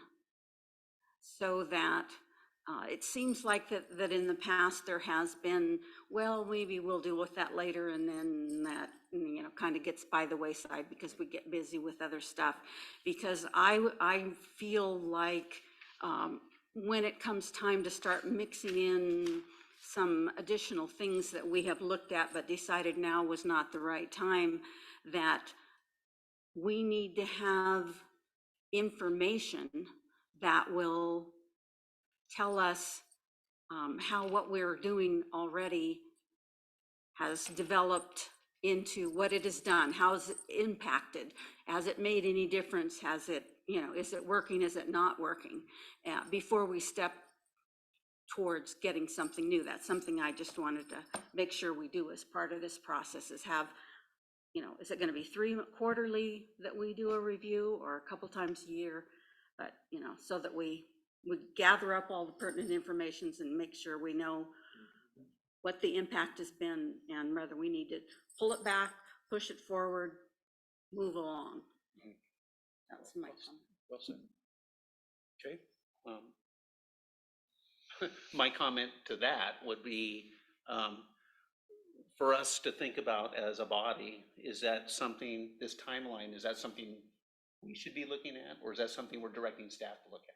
And I don't have the answer to that question, Okay. but we should definitely be thinking about that. In our And be- goals, maybe. And because we have goal setting coming up here in a month or two, I think that if that is something that one or more counselors want to talk about, I think that that's definitely a great time to do it. Scott's got a lot on his plate already in a lot of ways, so we should think about that for sure. The other thing is, I wanted to comment on the 3 and the 4-story pullback, and I wanted to thank you for continuing to check in with the fire district, because I know you checked in with them early on in this process, and they were kind of like, yeah, that'll be fine. And then you checked again more recently and found out that it wasn't really fine. And to your credit, I appreciate you doing that. That's a thorough job, and it benefits the City of Sisters, because that doesn't put us in a position of allowing a use that puts people in harm's way. And so thank you for doing that. I'm happy to, I'm just going to say it, I'm happy to set that aside now until we have better information. And to be honest with you, I think that many people in the public are going to be very happy that we're staying at 3 stories. We're not going to have 4 stories, and that we did a thorough job looking at it. We looked at it. It was considered like the state requires us to do, and we're not going to do it. That's what we're here for. And so sometimes it may look like it's a little messy, and maybe it feels like it's a little messy, but the fact is, we went through the process, we considered it. It's not for us, so we're not going to consider it now, and maybe we'll be able, you know, maybe down the road if we get a little bigger and we can add an affordable housing component to it, maybe. We can talk about it then. We don't need to talk about it today. Go ahead. My question, I think, is probably more for Matt. When you have been working on housing plans with smaller communities like Sisters, has the fire department had issues with the heights also, or was this something new for you to discover? It hasn't happened very often. We did have this issue in Gold Beach where it had come up and had been discussed previously there in a fair bit of detail. And so, you know, they were aware of it. They told us about it. We initially were looking at potentially increasing building heights there. And they said, no, we've had that conversation. We've had a lot of coordination with our fire district. And so we're not going to recommend that, or we can't recommend that. On the other hand, in Estacada, which is a pretty small community, pretty similar size, it didn't come up at all. And they actually allow much taller buildings, like 70 feet in some of their multifamily zones. I don't know if they have a ladder truck that goes 70 feet, but it's kind of it's not something that comes up too often, I will say, even in some of the smaller communities that we've been working in, that do allow for, you know, like up to 40 feet. But I think, you know, in this case, you guys, Scott had a lot of conversations, and unfortunately, you know, it did take until this point to get some more definitive word from the fire folks on this. But I guess better late than never, right? I agree. It gave an incentive for more public involvement. So thank you. Sure. All right. Anything else? Last question or clarification? Saving mine for the discussion. Okay. Same. Same, okay. All right. There's no testimony because we were only down to written, and we're about to hear the last part of that. So if there are no further questions, I will close the public testimony portion of this hearing. The public testimony portion of the hearing is now closed. Now we have deliberations. Mayor Frieden, would you like me to read Councilor Lett's? Yeah, I'll go ahead and read, let's go ahead and get that taken care of, and it'll, as a reminder, this is a statement from our fifth counselor who is unable to attend tonight, and so go ahead. From Councilor Letts. To those that fear any development code changes will change the character of our unique town, let me say this: inaction has consequences too. If we do nothing and keep things the way they are, that means we are willing to settle for bad traffic. The fact is, the majority of people employed in Sisters commute into Sisters from other communities. Did you stop to think if many of these employees, or what I like to call community members, lived in Sisters, traffic might actually improve with more people walking and biking to work? If we do nothing and keep things the way they are, that means we are willing to settle for subpar services and amenities. Why isn't your favorite restaurant open 7 days a week anymore? Why do you have to wait so long for your latte? Why do you have to drive to Bend repeatedly to get simple medical services like lab tests? It's because we do not have the housing for the critical people that make our community functional and fun. If you had the choice of driving an hour a day with high fuel prices, dodging deer and snow, versus working near your home, what would you do? Our businesses and public services are struggling because they can't get enough employees to keep their doors open and provide the services a town with an aging population desperately needs. If we do nothing and keep things the way they are, that means we are willing to watch our favorite shops close, our excellent schools struggle, and create more financial strain in Sisters. Since the majority of our employees live outside the city, that means they are spending their paychecks in stores, restaurants, doctor's offices, and entertainment venues in other towns. They're also paying taxes in other towns, too. We are exporting all the benefits of our small but mighty economy when those dollars could be circulated right here in our great businesses. If we do nothing and keep things the way they are, that means we're willing to tell the young adults in the Sisters High class of 2023, good luck, but don't even think about living in your hometown again because you'll never afford housing here. How does an 18-year-old save the $100,000 it is to have a 20% down payment on a $500,000 house while simultaneously paying off their college debt? They don't. How does a hardworking tradesperson pay for a small rental house for their family here? They don't. How will we nurture the local workforce of nurses and caregivers that will staff our assisted living facilities without affordable housing options? We won't if we do nothing and keep things the way they are. Yes, change is scary, but stagnation can be far worse. If you don't like the change, there are many wonderful communities in Central Oregon that ensure change is limited, like destination resorts and neighborhoods with stringent CC&Rs. But if you want to live in a living, breathing, dynamic community with character, these are the changes and the tough decisions we need to face on occasion. In my absence this evening, I have faith in my fellow counselors, staff, and consultants to make wise decisions for our entire community. I hope you do too. All right, thank you. The rest of us, it's now time to, it's kind of open dialogue. If there's anything you want to talk about. I want to thank the three counselors who are here, as well as one who's not, for the changes to the residential triplexes and quads.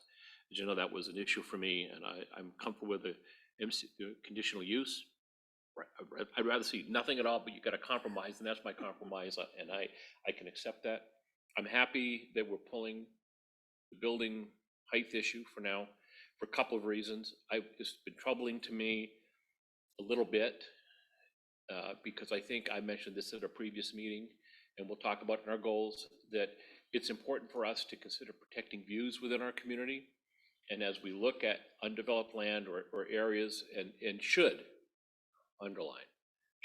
there be some form of an expansion of the city limits, protecting view sheds, to me, is really important, that we ensure that whatever goes into those spaces allows the individuals who live in those areas to still be able to enjoy the mountains or the scenery around the area. We don't have any view corridors now, I get that, but that's something that as we potentially grow, we have to think about. And so pulling that off removes a real problem for me, and I think eventually we're going to have to address that. I don't, but like I said, maybe we're going to address it in the idea of affordable housing, and not necessarily as a overall broad use in the town. Spent most of the day yesterday in Bend, getting some things done at the doctor's office, and spending a lot of time in between the different meetings in the that new development area, Crossroads, what's it called? Northwest Crossing, thank you. Watching all these 3- and 4-story buildings going up. in that development area. And realizing some of them were still skeletal, and you could see what view they were going to be blocking on a nice sunny day with the mountains in the background. So someone will enjoy the view, they'll be on the top floor, but the people on the street won't. So, but I also hear what Jennifer's saying, and I agree with it. We do have to think about how we're going to have to address this in our community. I went to lunch today at a local restaurant that was open and was chatting with the owner. We had out-of-town guests, so we were somewhere over on that end of town, and she said, I'm lucky to be open. I can't get employees. So there you go. Yeah, don't forget to talk into the microphone. Oh, Yeah. yeah, sorry. That's a reminder for I'm all only of us. half awake right now, so. No, it's okay. Yeah, so I hear what Councilor Letts is saying, and I think it's going to be the struggle we're all going to have to do. I'm not sure that I think our town has to have 8,000 people by 2040, but I think we have to figure there's going to be some kind of growth. What Portland State tells me isn't necessarily what I believe, but I think we are going to be bigger, and we know we are. Andrea? I think I agree with what Jennifer has said, but I am also very, very sensitive to what a unique and wonderful place we have, and struggling to figure how to keep it that way as much as we possibly can when I know that we're going to grow. Because we are a unique and beautiful place, lots of people want to live here. That's why I want to live here. So we have to prepare for what it's going to look like when we do grow at 3-5% a year, and be prepared for that. We could have had maybe more foresight years ago when we put our sewer system in, to recognize that we should not have allowed over 80% of our residential properties to be built out in single family homes. Nobody knew that by today those properties would be priced well above what the regular people who live and work here in Sisters and want to live and work here in Sisters can afford. So we have to make adjustments. And I agree with Jennifer that the people who end up being the employees, the teachers, the nurses, the government workers, everyone, in order to continue to be able to get quality people to work in Sisters, we have to have some place that they can afford to live. So we're making some tough decisions, at the same time trying to make sure that we allow for constant review of what we're doing. Is it doing what we intended? Can we modify it as we go along to review things so that we can adjust quickly to changes in how we grow, how fast we grow. We're being told we're going to grow very, very fast, but as we all know, recessions and different things highly impact that. So we have to be nimble in reacting to what the future actually holds for us. I am very happy that we don't have to deal with considering 4-story apartment buildings at this time. And I'm satisfied with the language about the plex buildings, 3 and 4-plex buildings. I think that's a very good compromise. So I am looking forward to getting this implemented and seeing what kind of impact it has, and hopefully it will allow for housing that will be more affordable for the average worker in the community, because I, like everybody else, and spend way too much time in Bend because I can't get the services that I need here in town, often because there just aren't the workers available to do it. All right, thank you. This is your last meeting, so do you want to You want me to go before you, or do you want to go? Oh, no, I'll go now. Okay, Um, I'm giving you and the option. Thank you. As your last one.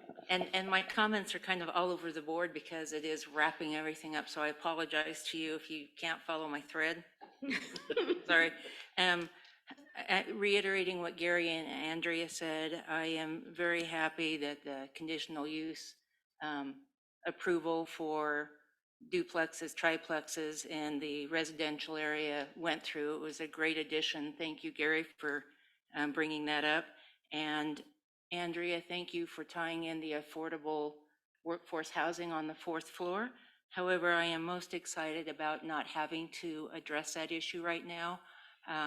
It is a nice parting gift to myself that 4th floor issue is not an issue right now. But for the record, I would like council to give direction to the Planning Commission for having an outright ban on short-term rentals in any of the multifamily residential areas that are coming on board, so that those triplex, duplexes, apartment buildings truly stay as workforce, affordable housing, and they don't flip into vacation rentals. 6.5 years ago, 7 years ago, when I brought this forward as a counselor and Andrea was backing it with me, it took 2 years to get through the Planning Commission, and that was with City Council pushing it. And so I hope by starting the process now, Council going forward continues to look at it if they so choose, that will become a reality sooner rather than later, so that we don't have homes being tied up into vacation rentals.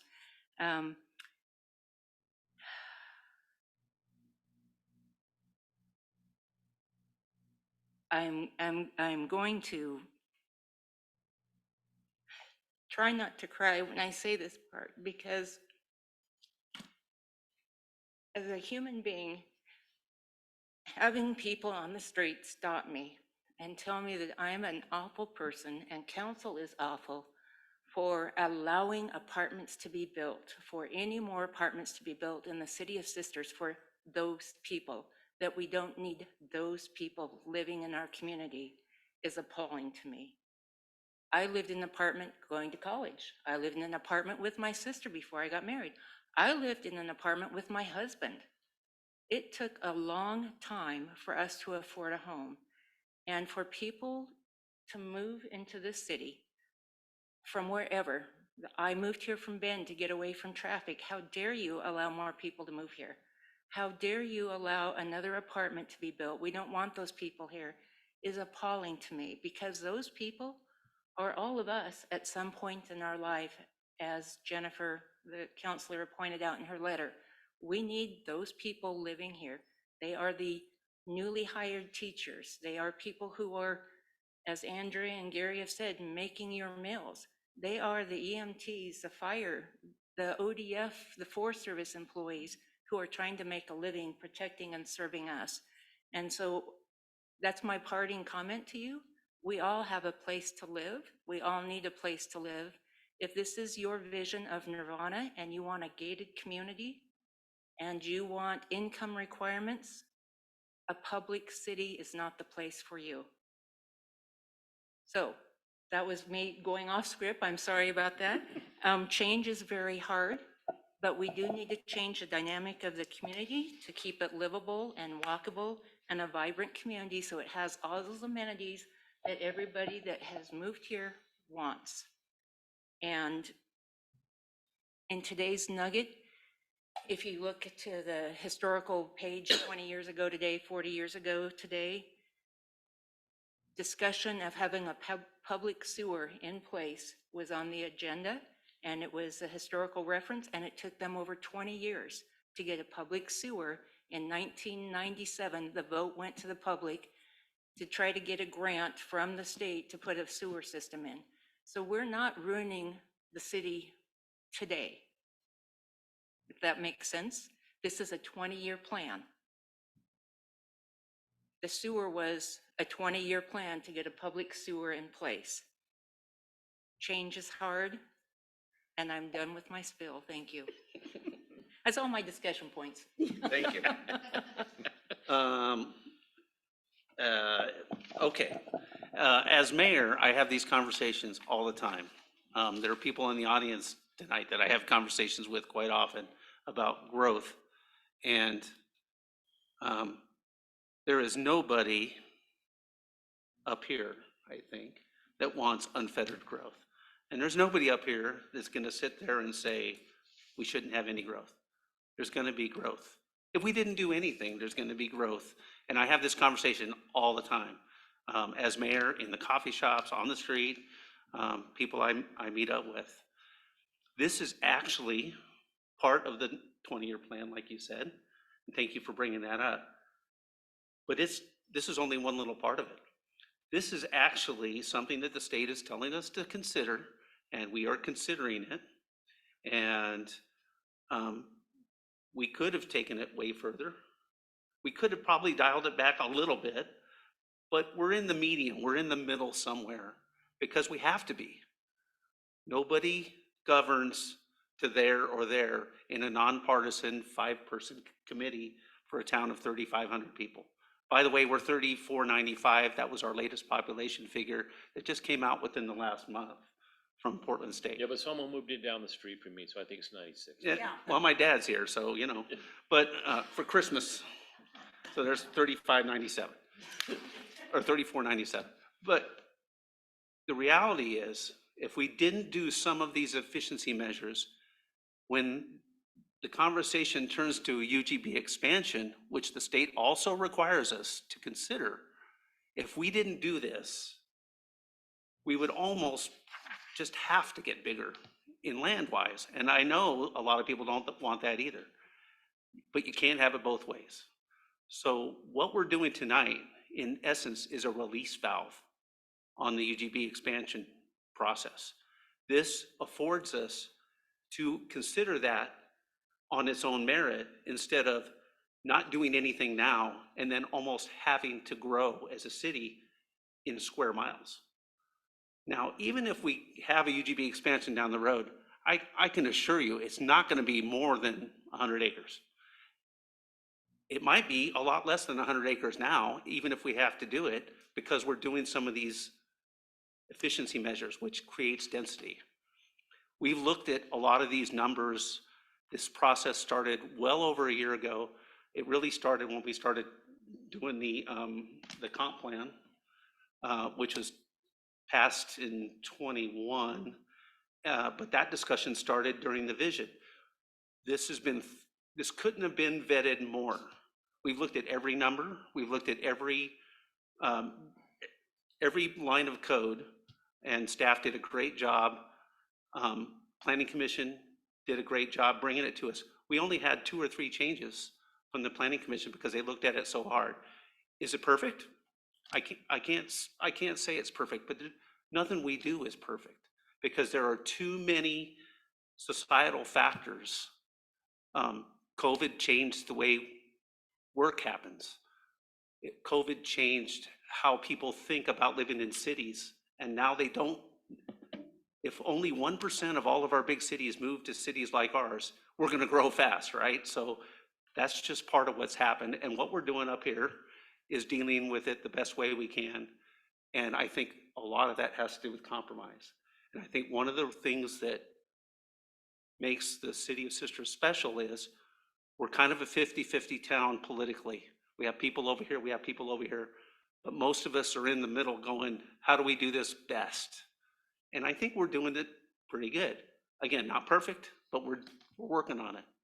And I think that we can all sit back and go, we've been thinking about this, we've been talking about this, and tonight's just the culmination of this large discussion that we've been having for years.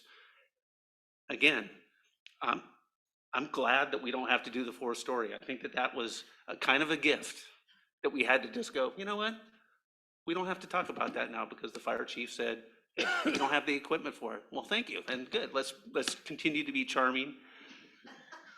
I don't want to see you with a sawzall down at the fire station, creeping in, taking another 10 feet off the ladder. No, you know what? I don't even know if they can fit a ladder truck inside I don't think they the fire station. So you're not only talking about buying $1 million ladder truck for a 4-story, you're talking about making a bigger fire station. So that's millions upon millions upon millions. Hey, that's probably not happening anytime soon, which means the 4-story discussion, even with the affordable housing piece, even if we decide to try and do something about that, we might not be able to. So that's a discussion for another day. So we're just taking it off our discussions tonight, which is kind of nice. So our only thing that we've changed from the planning commission is triplexes and quadplexes. Instead of it being an outright use, it's going to be conditional. So it has to come to the city and have a discussion. The last thing I'll say is we're home to the world's largest outdoor quilt show. I've said this a couple times recently, and it was you who brought this idea in my head, which is Sisters is already a quilt. You walk down Jefferson Street, you've got a brand new duplex. You might have $1 million home. You might have a 1950s bungalow. Maybe the odd empty lot, not too many of those left. And then you have a manufactured home, and they're all right next door to each other, right down the street. I live in a manufactured home. I'm not ashamed to it. I love Sisters. I'm happy in my manufactured home. It's warm on the inside. My family lives there. I wouldn't change it for the world unless I needed to make it bigger so I could add more family. I think that this city is very, very special. I know other people agree with me. And I think you know what, we're doing our best to keep it that way. And the way we do that is we all compromise just a little bit, just a little. Not the big stuff, just a few of the little things.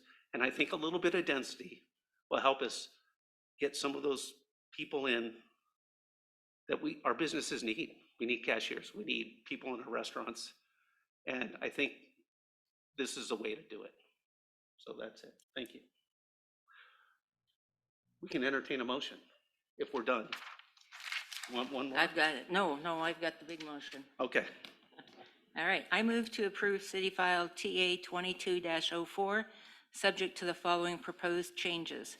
Removal of increase of building heights to habitable, there we go, space over 35 feet for qualifying developments per SDC section 2.15.800F, height bonus for affordable housing in table 2.3.2 of chapter 2.3, and removal of height as an allowed density bonus in chapter 2.15.800 affordable housing.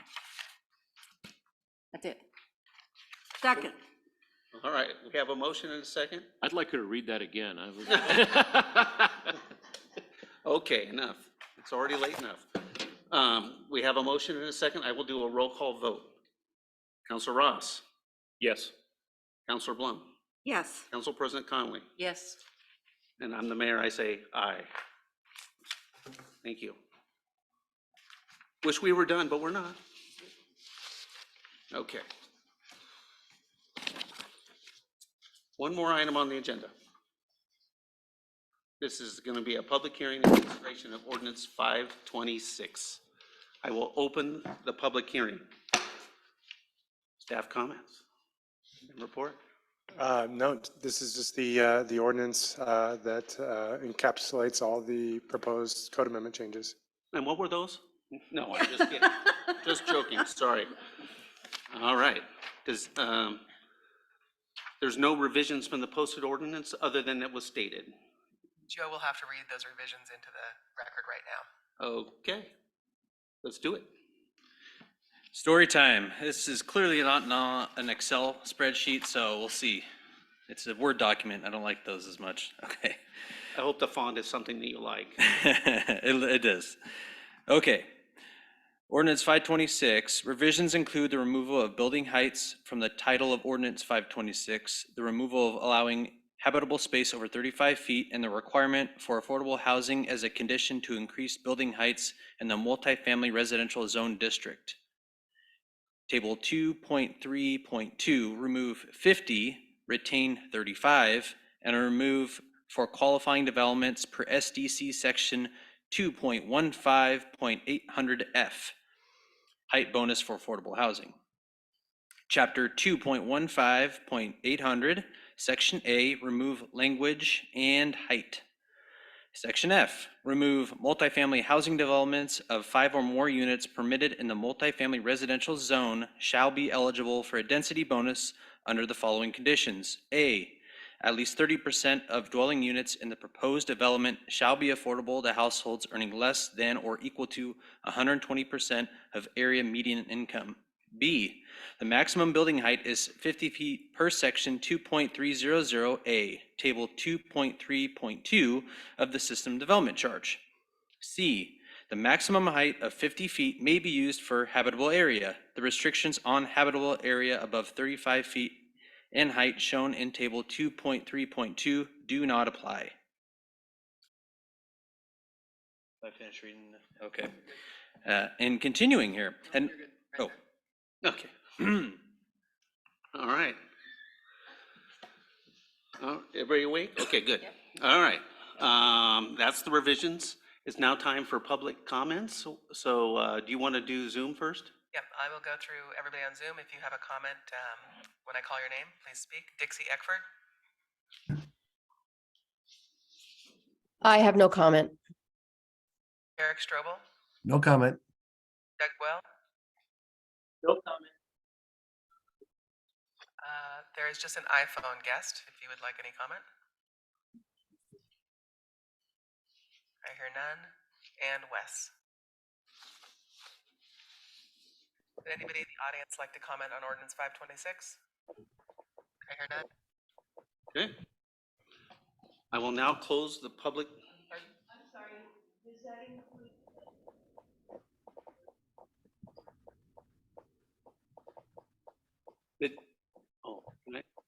Go ahead. This ordinance is for the entire measures that were talked about in text amendment 2204.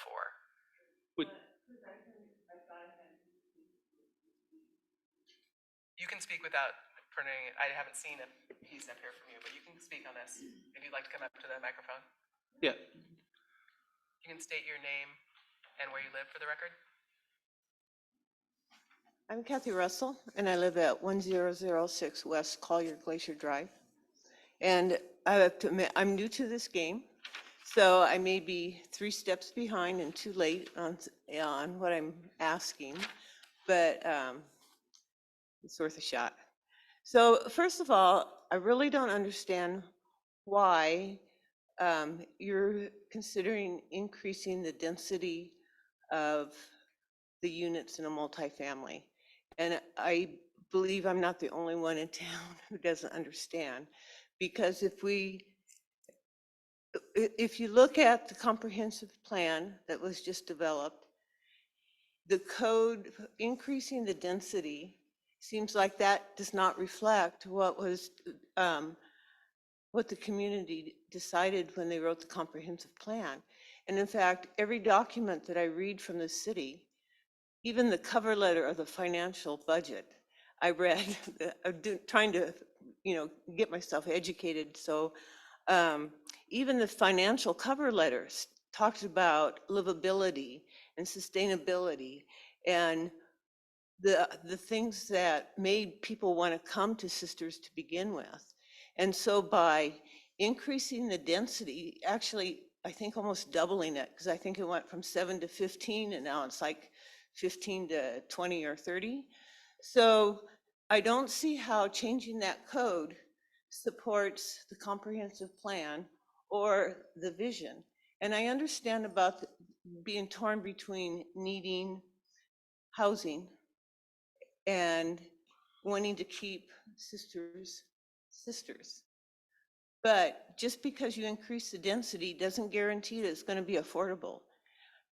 If I would say, if for some reason that you feel like you have to increase the density, then I would ask that you really look at your code for landscaping and open spaces, because what brought people to Sisters is the mountains, the mountain air, the sunlight on the ponderosa in the morning, the bark, the listening to the birds, all that is what brought people to Sisters. And if you put in the high density housing, you are not, and you don't change the open spaces, you're defeating why people came here to begin with. And so if you have to have the density, then at least do something with the open spaces to counter that and give it to people, what makes sisters sisters. Because if it's just solid buildings, you're not doing the other people, the people of sisters, any favors, and you're really not helping the people in that community. Because do you want to live in a building that is shoulder to shoulder and there's no space to go outside and appreciate the nature? You don't.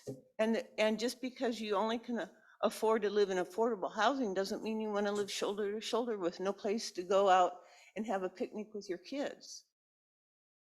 And so I would just, I guess the reason I'm up here is, one, trying to understand why we have to increase the density. And two, if the density has to be increased, then at least do something to increase the open space.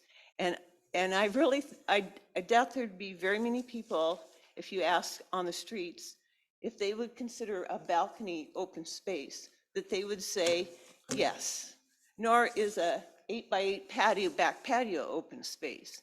And so, again, if you have to increase the density, then really take a serious look about what you're doing with the landscaping and the open spaces. Thank you. Thank you. Absolutely. Please state your name and your address, if that's okay. It's absolutely okay. Yeah. My name is Darren Bergstaller. My wife used to be one of you. I live at 690 South Redwood Street in Pine Meadow Village. And I know I'm late to the game. I mean, my wife actually just told me about this and told me I had to come down here, so. Good wife. Public comments over and all that kind of stuff. And I'm really happy that the 4-story thing is gone. That's a beautiful thing. I mean, that was one of the bigger concerns. But I am going to just say, and I told Andrea this at the break, I think that this has not been communicated very well to the community, because those people who really don't like that division that's not to be named right now, they would all be in here. They would be here right now saying that this is exactly the density they don't want with that, but now we're going to codify it and make it everything, right? So, I mean, it really does, they wouldn't like that. And again, you already passed it, you did these things, but I really recommend you do what Andrea said and reassess these things as we go. Because things can change and this and that, but you're going to have a perception problem. You just really are. And I'm shocked that the Nugget didn't have this in the paper today, but I don't know if the Nugget's here. Right here. And there have been articles. Sue? But there was nothing about this vote tonight. Oh, sorry. Yeah. Sorry, we're not going to have a dialogue between the paper and a. Oh, I'm done. I just wanted to say that. I mean, I get what your guys' is always position. That was one thing I was going to say that I'm not going to say now because it's not nice, but thank you. All right. Thanks for your comment. Is there anybody else that wants to? Okay. Last chance. All right. All right. Thank you very much. I'm going to close the public portion of the hearing. Thank you very much. It's time for us to have council deliberations. I want to address about the density. Your concerns are valid. There's no doubt. This is, again, one of those compromise issues where if we didn't get more dense, the UGB expansion would likely be more necessary and even larger. The part about the public perception, I get it. But there has been ample opportunity for people to get involved with this, because this started, again, this conversation started during the comp plan writing. I wrote the forward on the comp plan as one of the first things I did as mayor 2 years ago. And I understand that there is not much talk about density in there, because the most important thing is the livability. And the comp plan is a kind of nebulous description that there is no code in there whatsoever, because that's what we're doing now to try and deal with the growth that we're gonna have over the next 20 years.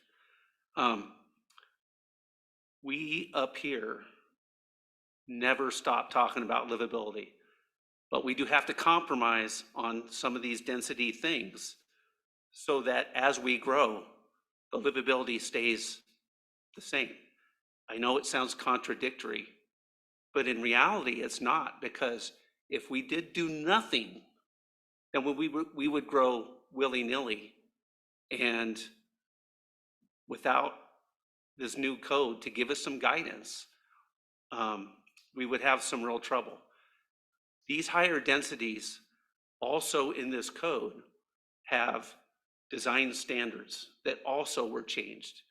So if you look into the code, I know it's not that much fun to read sometimes, and sometimes if you're not used to it, it's hard to understand. But the design standard changes are in there as well. So when you're having a quadplex, which I don't know if we have one in town, do we? I mean, I don't think we do. But if one pops up and becomes a new square on our quilt, there are design standards to make sure that it's not that ugly. It may not be perfect. And I'm not striving for perfection up here myself. And I don't think we can even put that burden on us. I don't think the community can put the burden on us. I don't think we should put it on ourselves. We're doing the best we can with the growth. And I assure you that we talk about it all the time. That's what I have to say about the public comments. Let's talk about the actual ordinance. Is there anything you want to add to that? I just want to talk a little bit about the density, and that is that if I looked at it hard, and part of what it's designed to do, at least at some of the lower levels, is to keep single-family homes from being built on lots that could accommodate a duplex or a triplex. And that has happened in this town a lot, because the allowable density per acre allowed a single-family home that kind of sprawled across the lot, met that code requirement, and we could do nothing about it. So part of it's to fix things like that. Some of it, yeah, I'm not real excited about, but I think it's kind of realistic, and I think we're going to have to depend on planning. And I think that we're just going to be really hard on the design standards. They're going to have to give us some drawings to show us what it's going to look like, and not just rubber stamp. And I think that, I'm not saying currently, but I've seen a lot of things since I've been on council and before I was on council that led me to believe that we weren't taking a hard enough look at the planning stages. And I want to echo what Board President Connolly said. I think we need to essentially, and do it quick, not 2 years, cap STRs in any of these new buildings that are going. If we're going to have a quad or a fourplex or even a sixplex, because it might go on something, I want to be sure that those are not vacation rentals. They're not short-term rentals, because that's 90% of the problem in this town, in my opinion. I'm just mine, is the fact that we have an awful lot of people with second homes and an awful lot of short-term rentals. Now, it contributes to the transient lodging tax, and we enjoy that and we use it. I understand that, but it's not just a problem in Sisters. It's a problem in almost any resort area community. And what I mean is, you start looking at those places, and in every instance is driving out the workforce. So that's going to be on when we start talking goals, I'm going to be hitting hard on that. And I want to see it happen fast, not slow, so that we can try to, if we are going to do this, to ensure that we are making it for the people we want to make it for, which are our folks that come in. So that's it. I'm done. I'll be quiet for now. Can I jump in before you talk? Okay. I'm glad you brought up goal setting. This is an opportunity for people in the audience who don't usually come to city council meetings. Goal setting is done for the next fiscal year, which starts on July 1st. We start setting goals as a council we start talking about it in January. We start meeting on our council goals in February. If you really want to influence what the goals are, talk to us as counselors one-on-one out in the community through email. Start now and say, here's what I'm looking for. What do you think about that? And get the dialogue going. And it should be a dialogue, not a, hey, we want this and we don't care what you think. It's a discussion. It's a community discussion that we all need to have. And, you know, about the first of the year, let's take Christmas off. About the first of the year, start giving us the ideas of what you want to see in Sisters, because that's the time to influence next year's budget that starts in July, is our goals that we set in January and February. There you go. Sorry about that.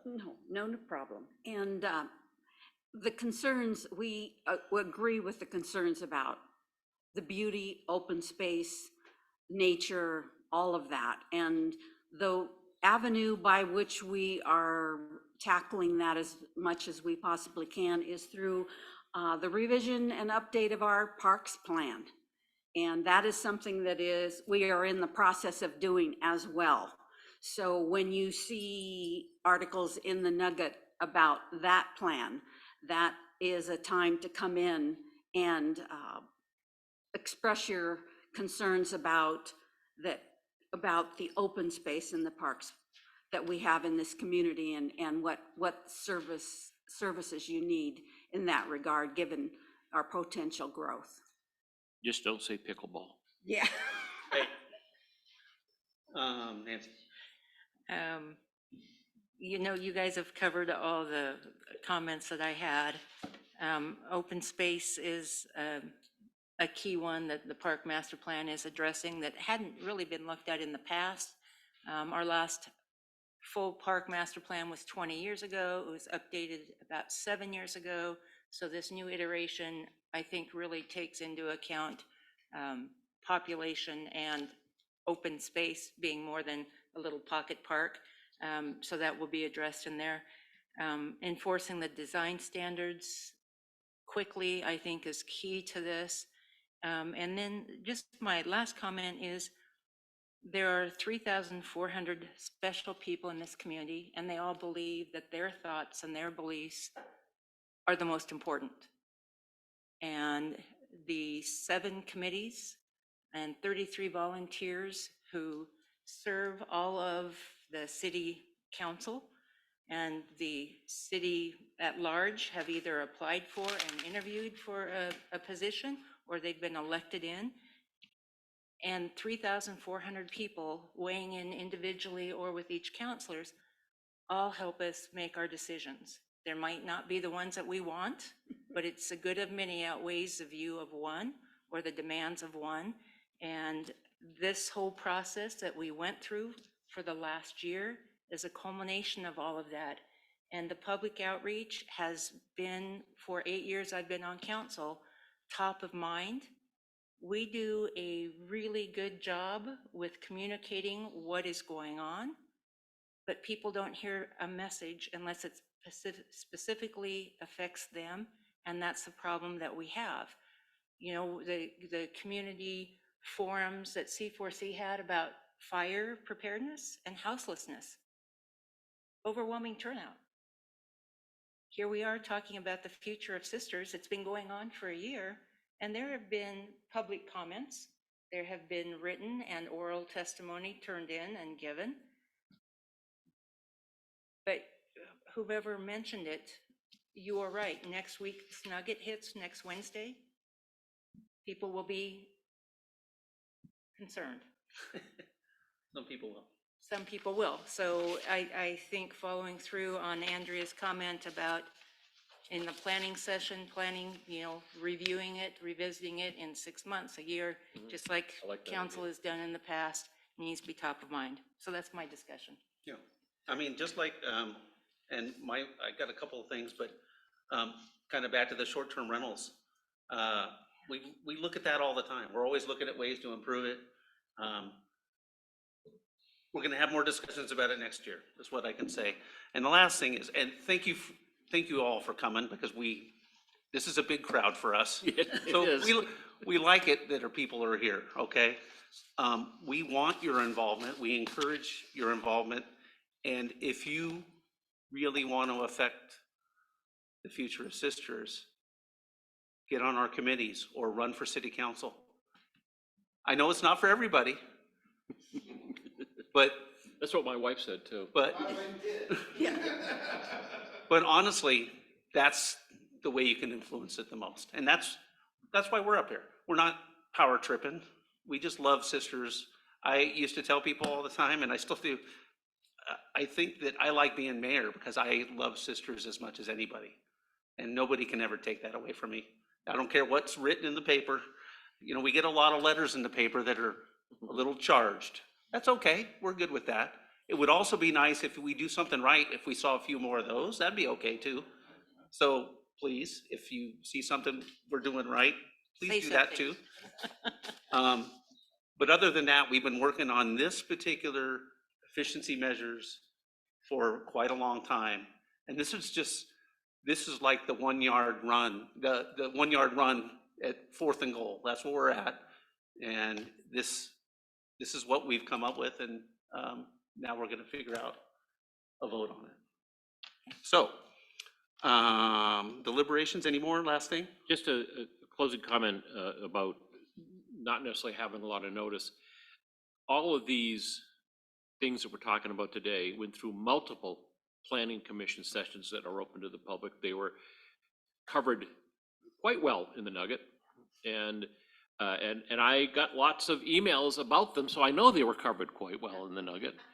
And so what we're doing, we started this 2 weeks ago, and we kind of because of me, we ended up letting it sit till this week.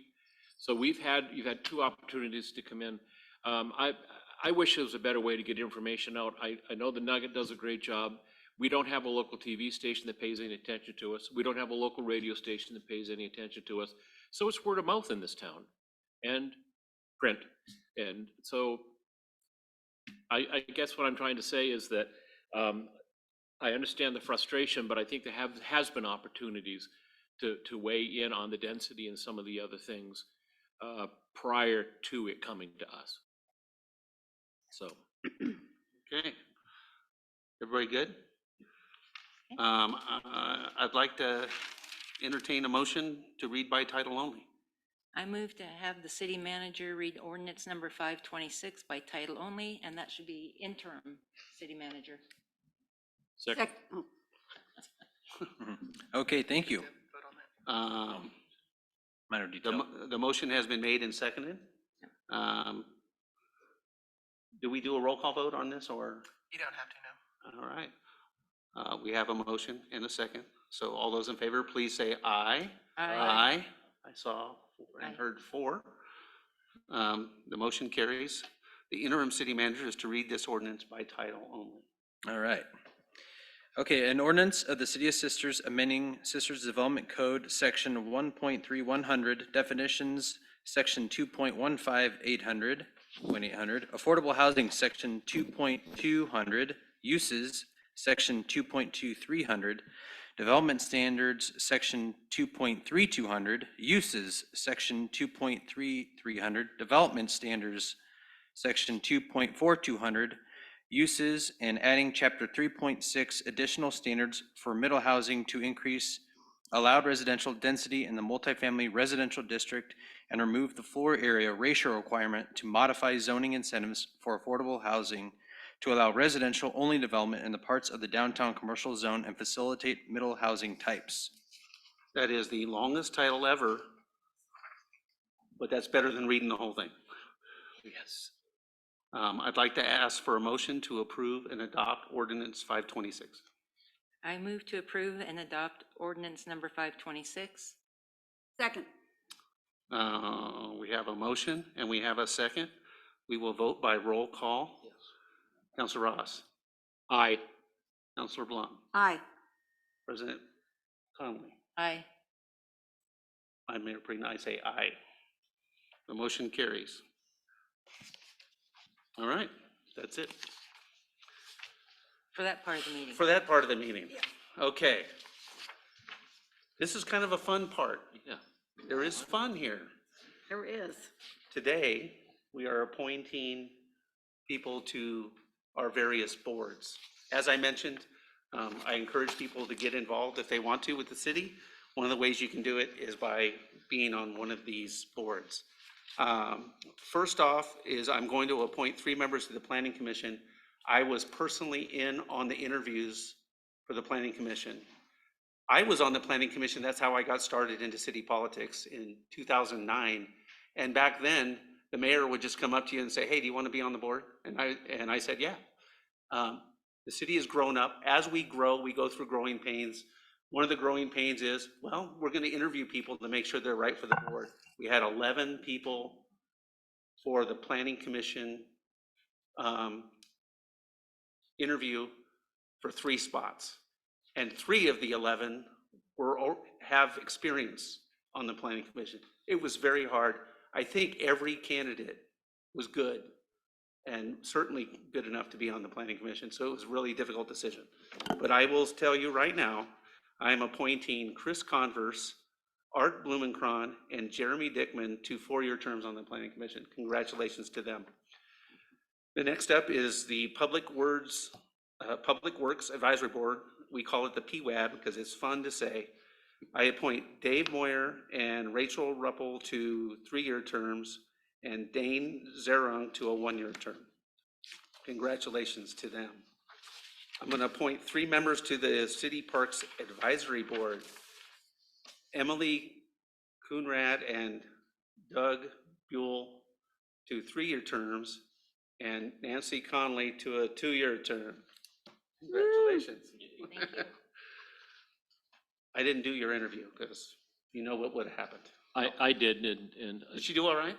she did okay, yeah. I had to talk them into letting her on, though, so. Okay, well, that's good. Rabble rouser. For our Urban Forestry Board, we have 1 appointment, Therese Kohlerer to a 1-year term.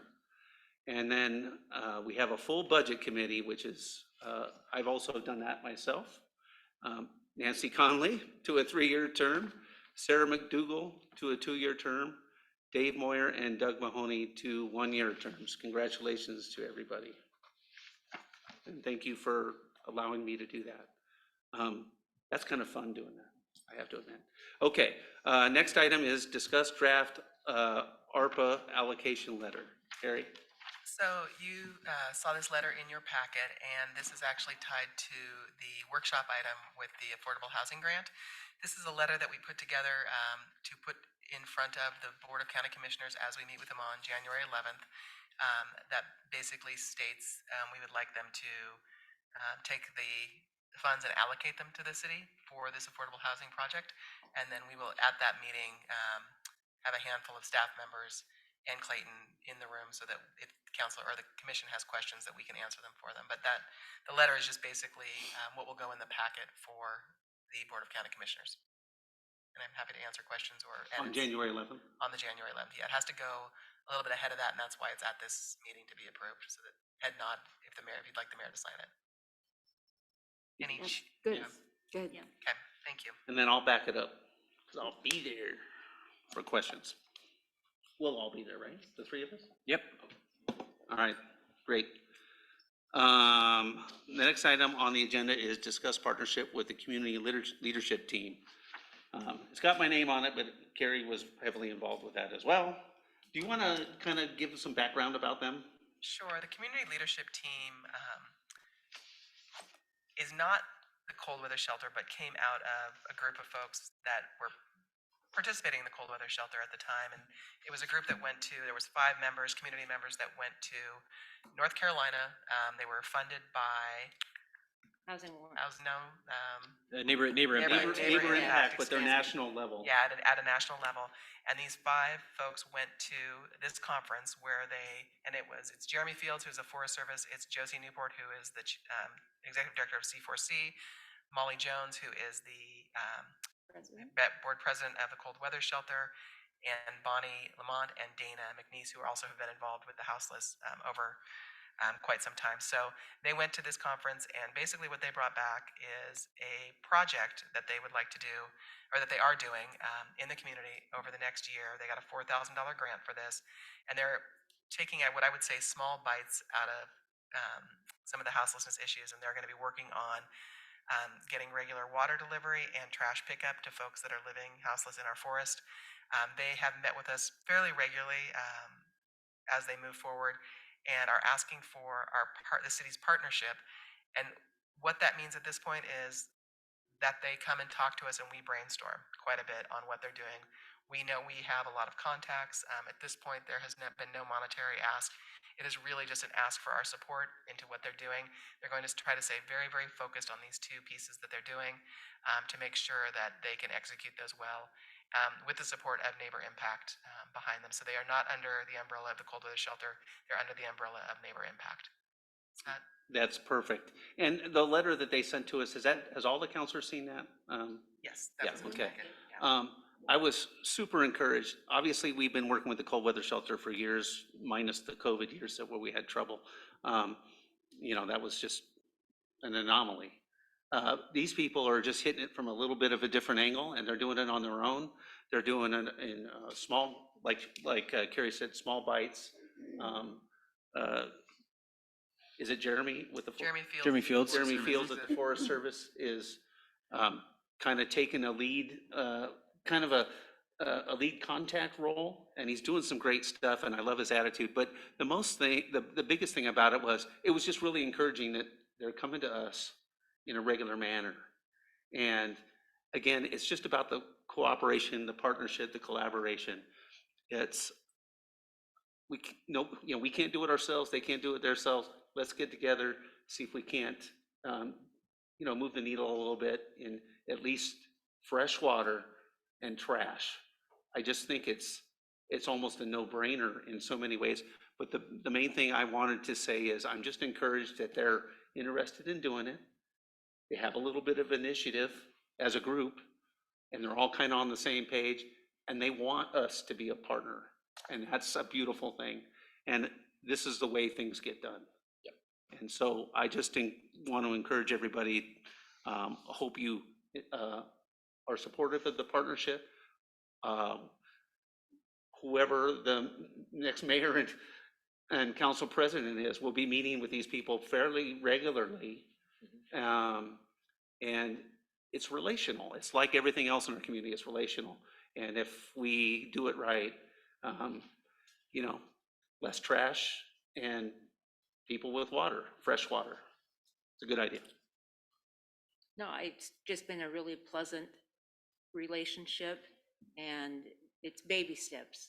And it's the need that that particular passionate group saw, that they could take steps for the people living in the forest to become better prepared and better citizens. So this is their step to help them along the path of rejoining society somewhere down the line, if that's what they choose. So it's been a really good experience. They got themselves a small grant.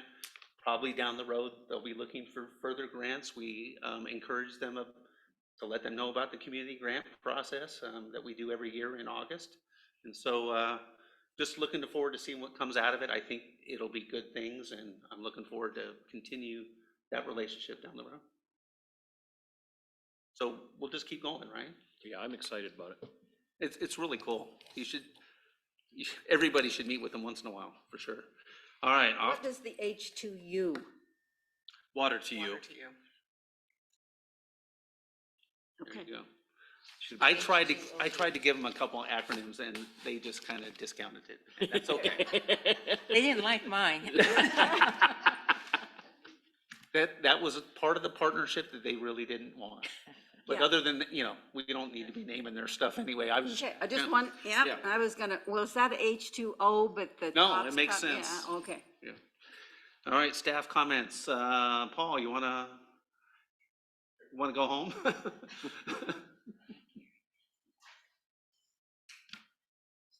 Okay. Just had a couple things, and then just wanted to take a couple minutes to say congratulations and bon voyage to Councilor Conley. So. Yep. Got good news on the East Portal project. We were able to get on the STIF funding list for about $1 million. That should have been approved by the county commissioners today.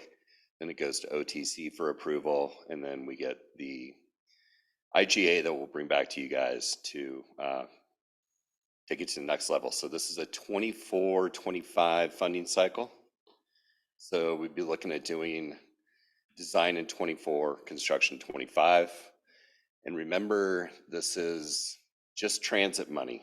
So this won't go to pay for EV chargers, parking improvements, any kind of restroom improvements, those type of things. This is purely just transit. So we will be going after those dollars, from other sources to basically create a funding package for the whole project. But we're well on our way. I mean, that's a lot of money for us. We can do a lot with it. I'll let Councilor Blum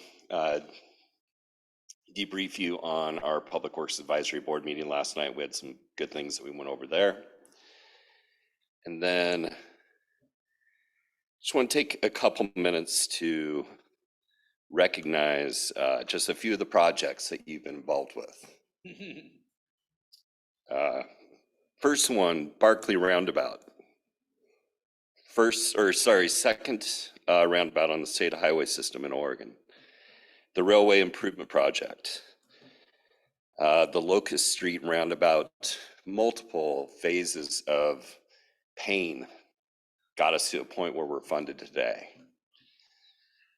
Locust Street multi-use path, Pine Street multi-use path, Highway 20 multi-use path. Several traffic safety audit projects, the 20 is Plenty campaign, a lot of crosswalk improvement projects, school zone improvements, safety improvements, bike lane improvements, large main four-way stop improvements. You've done a little bit of planning in your time, so I'm sorry we put you through this, but 2 TSP updates, a new comp plan, community vision plan, multiple water sewer parks master plan updates, waterline projects, which are my favorite, Locust Street Mainline, Hood Alley Mainline, North Oak and Fir Mainline replacement projects, Trinity Way connectivity project, Washington and Jefferson Alley replacement project. You helped secure the 2.15 CFS water right from Pine Meadow Ranch.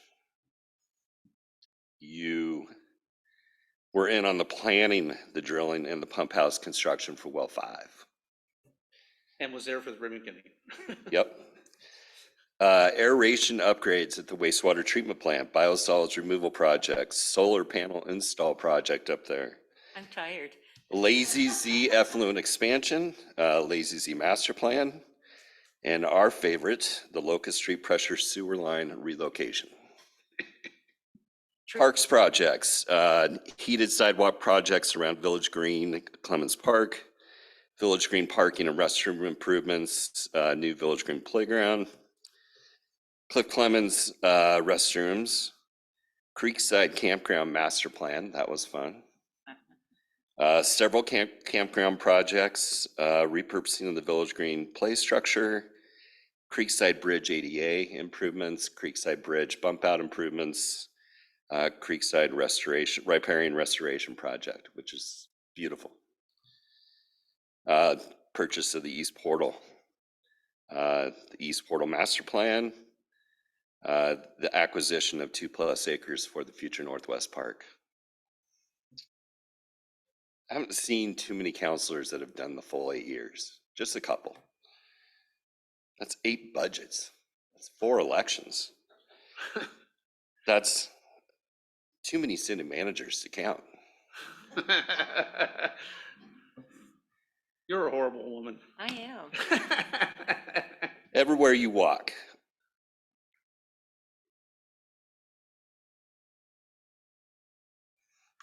you get a look at what you've done. And definitely be proud of it. Thank you. Thank you.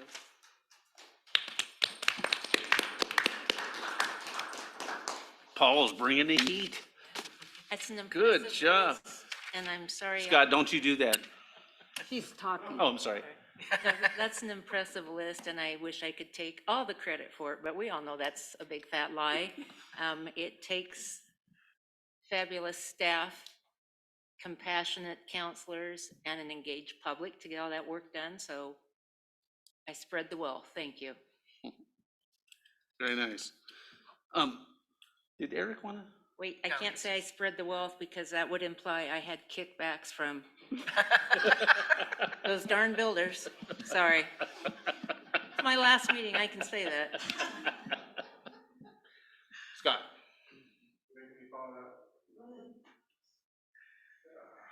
Thanks, Paul.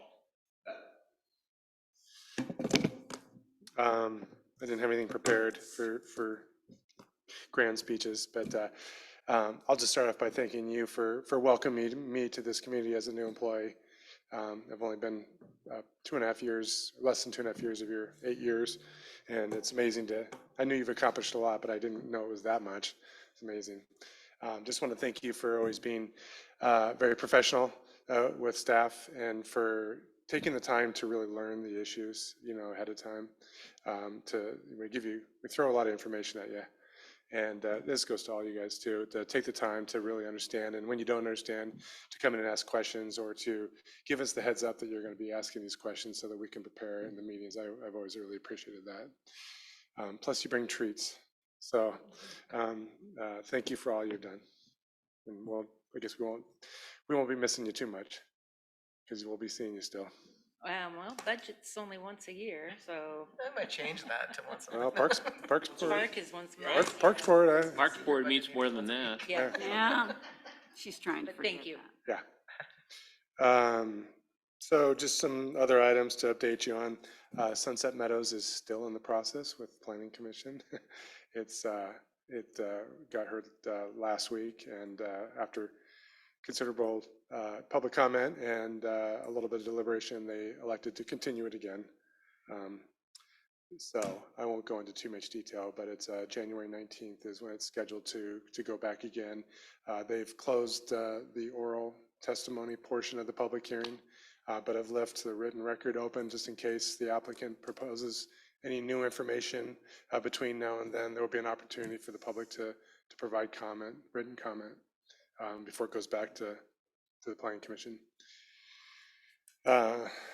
Let's see, we're still trying to schedule the Parks Master Plan to go to Planning Commission. It was supposed to go in maybe late November. It was supposed to go in late November, then late December. Now we're Yes. looking at February, maybe March. Well, we're thinking that this next meeting with Planning Commission, because the oral testimony has been closed, that the meeting will be much shorter. So we're thinking that we can get the Parks Master Plan on that meeting to get the Planning Commission to make a recommendation to keep moving that forward.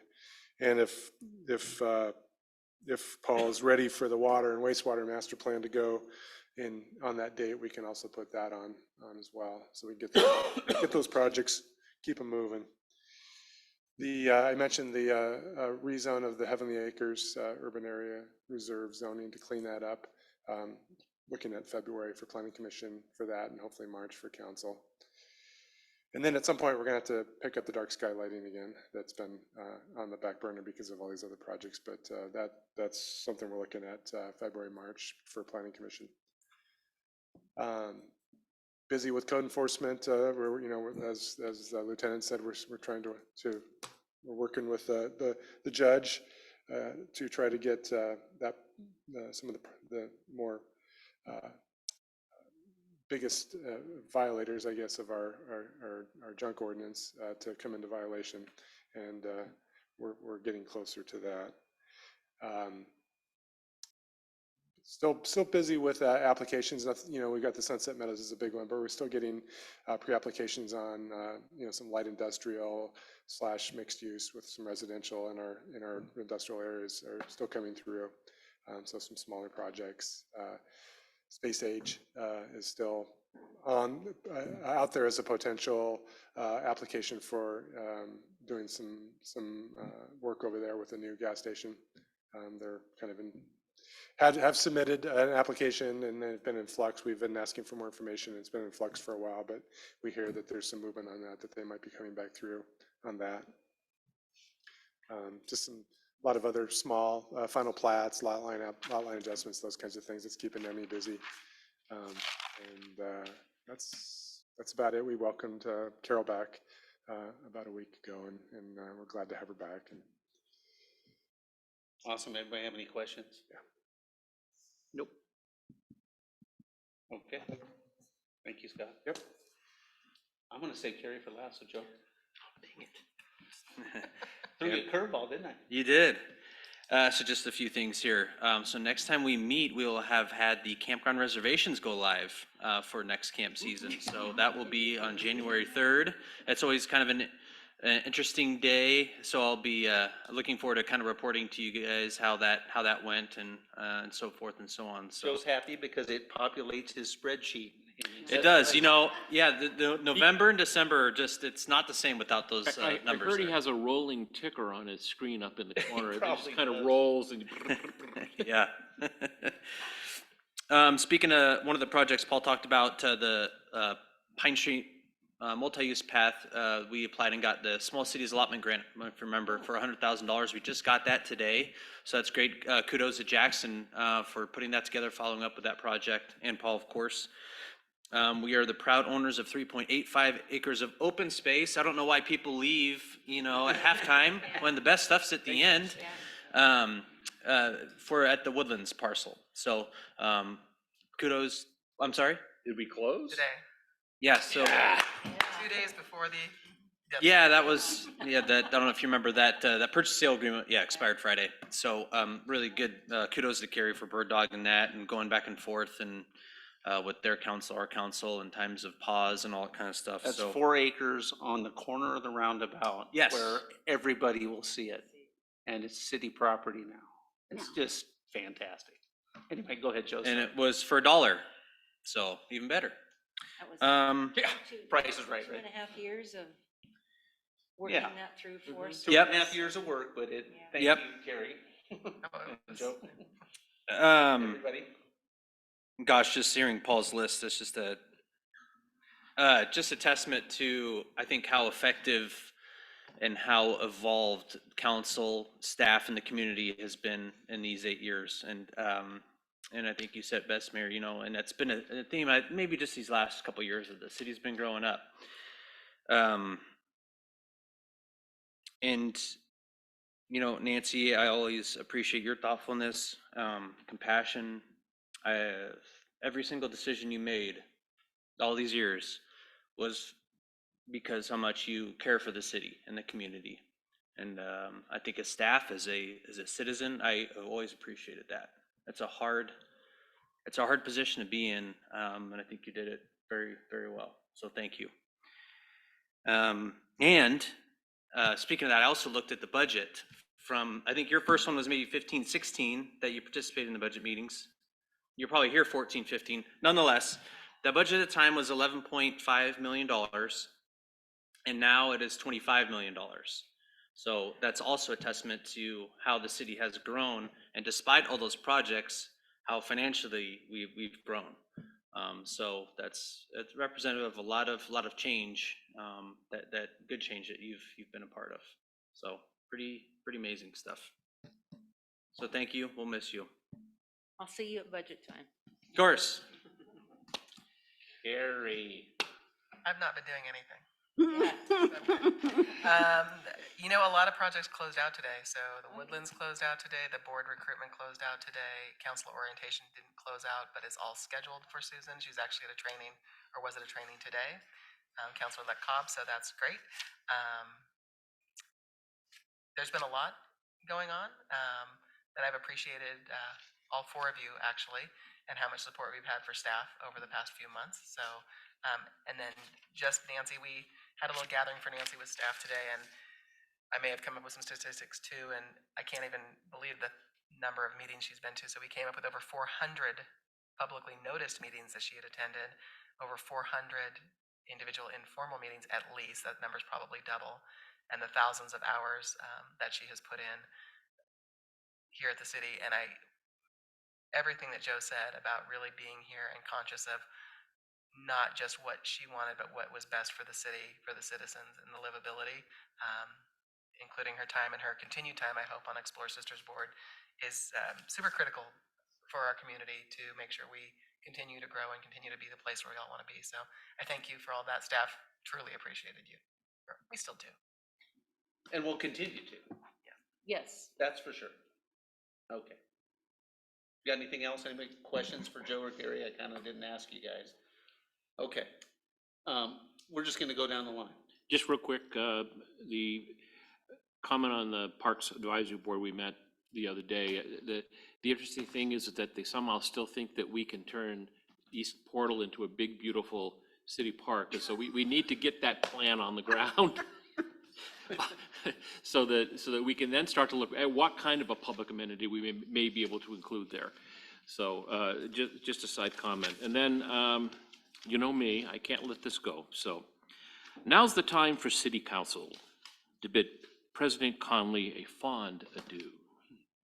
Now, you may think you've escaped our clutches, but when we need some sage advice, we'll be sure to call on you. And that's true, because you live across the street, so. I'm moving. Did I tell you that? Change the locks. Okay. That's it. Okay. Had Public Works Advisory Committee just this week, and got the refinements that have been made after all the public meetings on the options for the East Portal. And the committee asked some very good questions, and for the most part appeared to be very supportive of the recommendations that came up. So we'll be seeing that fairly soon, a presentation on that. But the committee was very happy with the results that the folks came up with. I can't remember the names right now. We also looked at the bypass and the improvements that need to be made so that we can implement the more trucks being able to use our bypass. And great presentation on that. Looks, the couple of little spots that are going to be need some work, and I think the attitude of our staff on how we can work with the individuals involved, I think that the issues will be worked out to the benefit of the business owners and the public, and it's going to be fantastic when it all gets done. And the way that they've worked out the possibility of even maybe being able to do it at 35 miles an hour safely is going to be remarkable, and I can't wait for y'all to see that as well. And I think I came from the south there, a little y'all there. Okay. So that'll be It's coming allowed. forward, and the committee was very supportive of it as well. So it was a very good meeting. We're having our first Charo meeting on houseless, official meeting in January, because some of the people that were on the board are no longer elected officials. Yeah. So, so we'll see what it's doing, and if it's doing anything, and how we can plug what's happening in Sisters into it. I'm real happy to hear about this new group that is kind of going at it the right way. And I've always encouraged the folks when I've talked to them to kind of coattail with organizations that are already bigger and better and have been through all of this. And the fact that they're working with Neighbor Impact is a super good idea. We're so small here that it's hard to get enough volunteers and enough credentials and manpower, woman power, everything behind some of the ideas that they have. And they've obviously, this group that went to South or North Carolina, wherever it was, have come back with some good ideas and how to take baby steps to get where you're going, and make an actual difference in people's lives. So super happy about that. Okay. Anything else? No. Okay. Just wanted to make sure. I got a couple mayor business-ish things. Today I had a meeting with the broadband action team. Yep. Yeah, it's not something that I'm inherently have a lot of knowledge about this, the broadband and what we're trying to do. But I see the value of it. It's a lot of it's inequity issues. A lot of it is just trying to get communities, especially like Camp Sherman, better internet. But the thing that I was thinking down this whole meeting, and we don't talk about it enough, is one of the things that brings businesses to Central Oregon is better internet. So it's super important. There's a lot of money out there at the federal level that can be had. And so we're just chewing on it and working on it. One of the things that we're trying to do is to get a survey done of the internet in Central Oregon. And we're not very good, we haven't been very good about getting the word out to take the survey. The survey takes like 30 seconds. There's only like 3 or 4 questions. It's called Fast Internet. I will send everybody the information about it. They're really trying to get 10% of the area to take this survey. And we've been working on it for 6 months and we're at 0.5%. Well, if we don't have internet, how are you going to get the survey to Well, them? that's, I had that same thought when I got the notice of it. that's obviously an issue because we do want to hear from people that don't have internet and they'll have to use their phones for that. That's the only way that they're going to get it. But the one thing I do know as the one elected official in that group, and there's all kinds of people, there's like, it's 20 people in that group. I just have to try and get sisters at around 10%. I can't worry about everybody else. So I'm going to do my part and kind of, pump this thing a little bit. And again, I will send a link out. Maybe we can do the Facebook stuff. And one thing that they didn't have was a paragraph with all the links, just like, hey, can you just send me a paragraph that we can just start posting on social media? That's what I'm going to do. And you'll all see that. The second thing is Friday is COCO, which is the Central Oregon Cities Organization, which has traditionally been one of the mayor's things to do because it's directly tied to legislative issues. We're having our annual get-together luncheon in Redmond on Friday. It's going to be from like 10 to 2, so it's like 4 hours of my day. The best part that I can tell you about is, I'm helping present with Doug Riggs, our what's he called? Lobbyist. He's our lobbyist and he's the one that keeps us up to date. The reason is because I think they want me to be board president on it. One of the things, because again, the other mayors are one in La Pine and who I think is new, and then we're definitely having new ones in Ben and Redmond. So I have seniority all of a sudden, and I think they want me to be more involved. Fine, that's good. But the other thing that I wanted to tell people about is COCO has just generally been mayors, and we're actually including county commissioners now. We're going to partnership up with them. We need to do that. Don't let them railroad you. Yeah. Really? Listen for They're the not going train- to railroad me. Listen for the train whistle. No, but they're definitely, we want them involved because there may be opportunities where COCO and the county can have these discussions about it and come up with one plan instead of 2 plans or 4 plans. And that's one of the things that we're always talking about. The homelessness, we got this group, we got this group, we got this group, and it's hard to bring it all together. This is just going to give us opportunity. We've never had that kind of partnership before, and we just thought it was a good idea to start doing it now. So they're invited, and they're going to be there as participants, not as, they're not leading the discussion, let me put it that way. So that's good. Now I'm going to talk about you. It's all about me tonight. It is. It's your last one, so this is my last shot. I'm going to keep it short. I love being mayor because I love sisters, but I loved working with you. I think you're just awesome. I couldn't have been an effective mayor without you, and that's all there is to it. So thank you. I appreciate it. I hope that we can still have discussions sometimes, and I hope to see you around a lot. That's it. Thank you. Just thank you. You're welcome. And that list was impressive, Paul. My God. I was going to shorten you up, and I thought, no, I'm going to just let them go. That was impressive. You missed quite a few Zoom meetings too, by the way. Anyway. about that open space made me think about it. Yeah. Anyway, thanks. And you're last. You get to do whatever you want. Mine was just Joe's comment about the campground going live.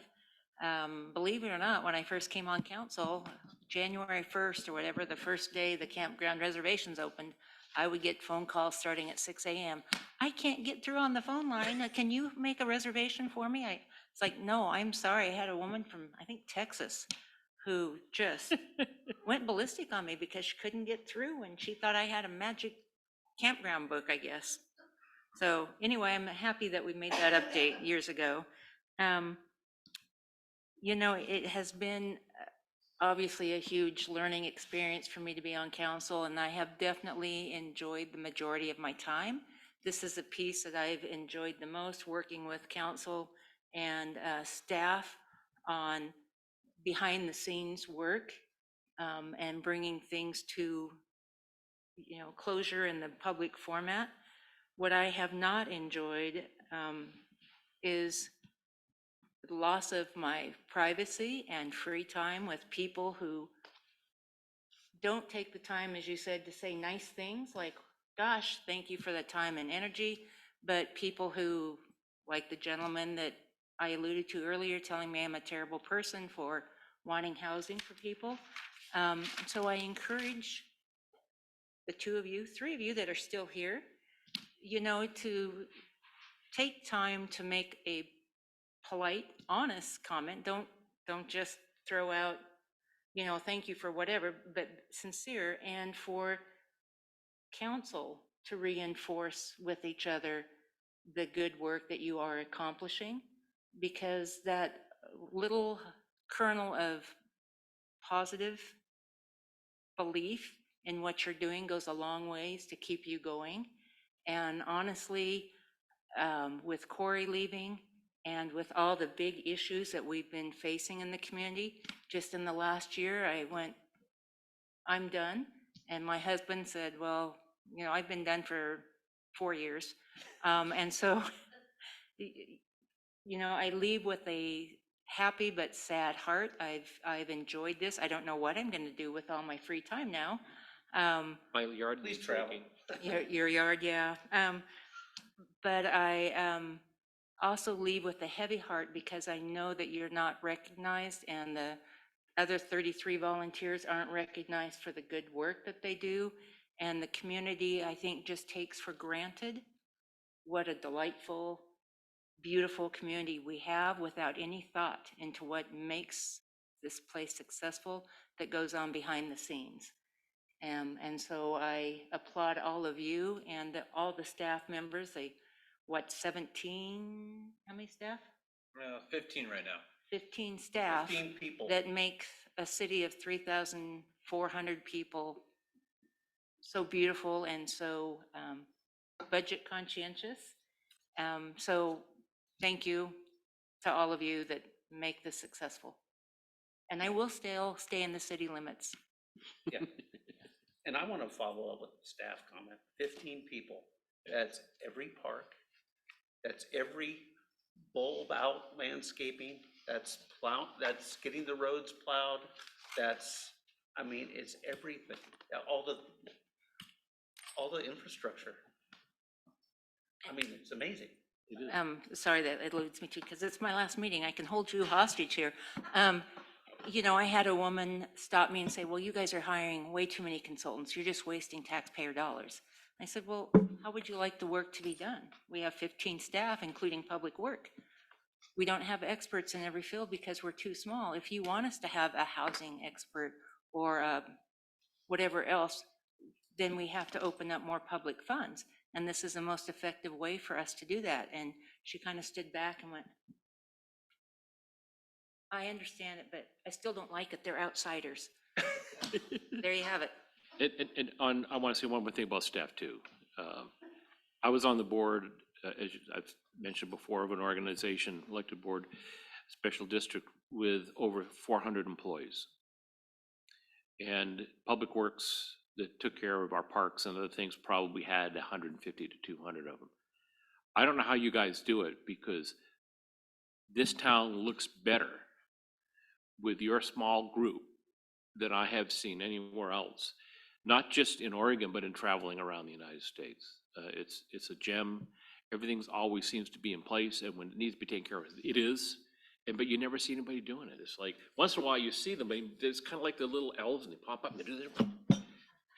So I have a great degree of respect of the 15 current employees that we have.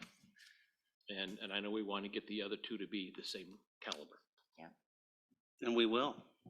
I think we would definitely will. Sometimes I think Robin's the only one out there doing landscaping. She's awesome. But anyway, that's it. We're gonna miss you. We're really gonna miss you. That's all I can say. I was gonna sing your little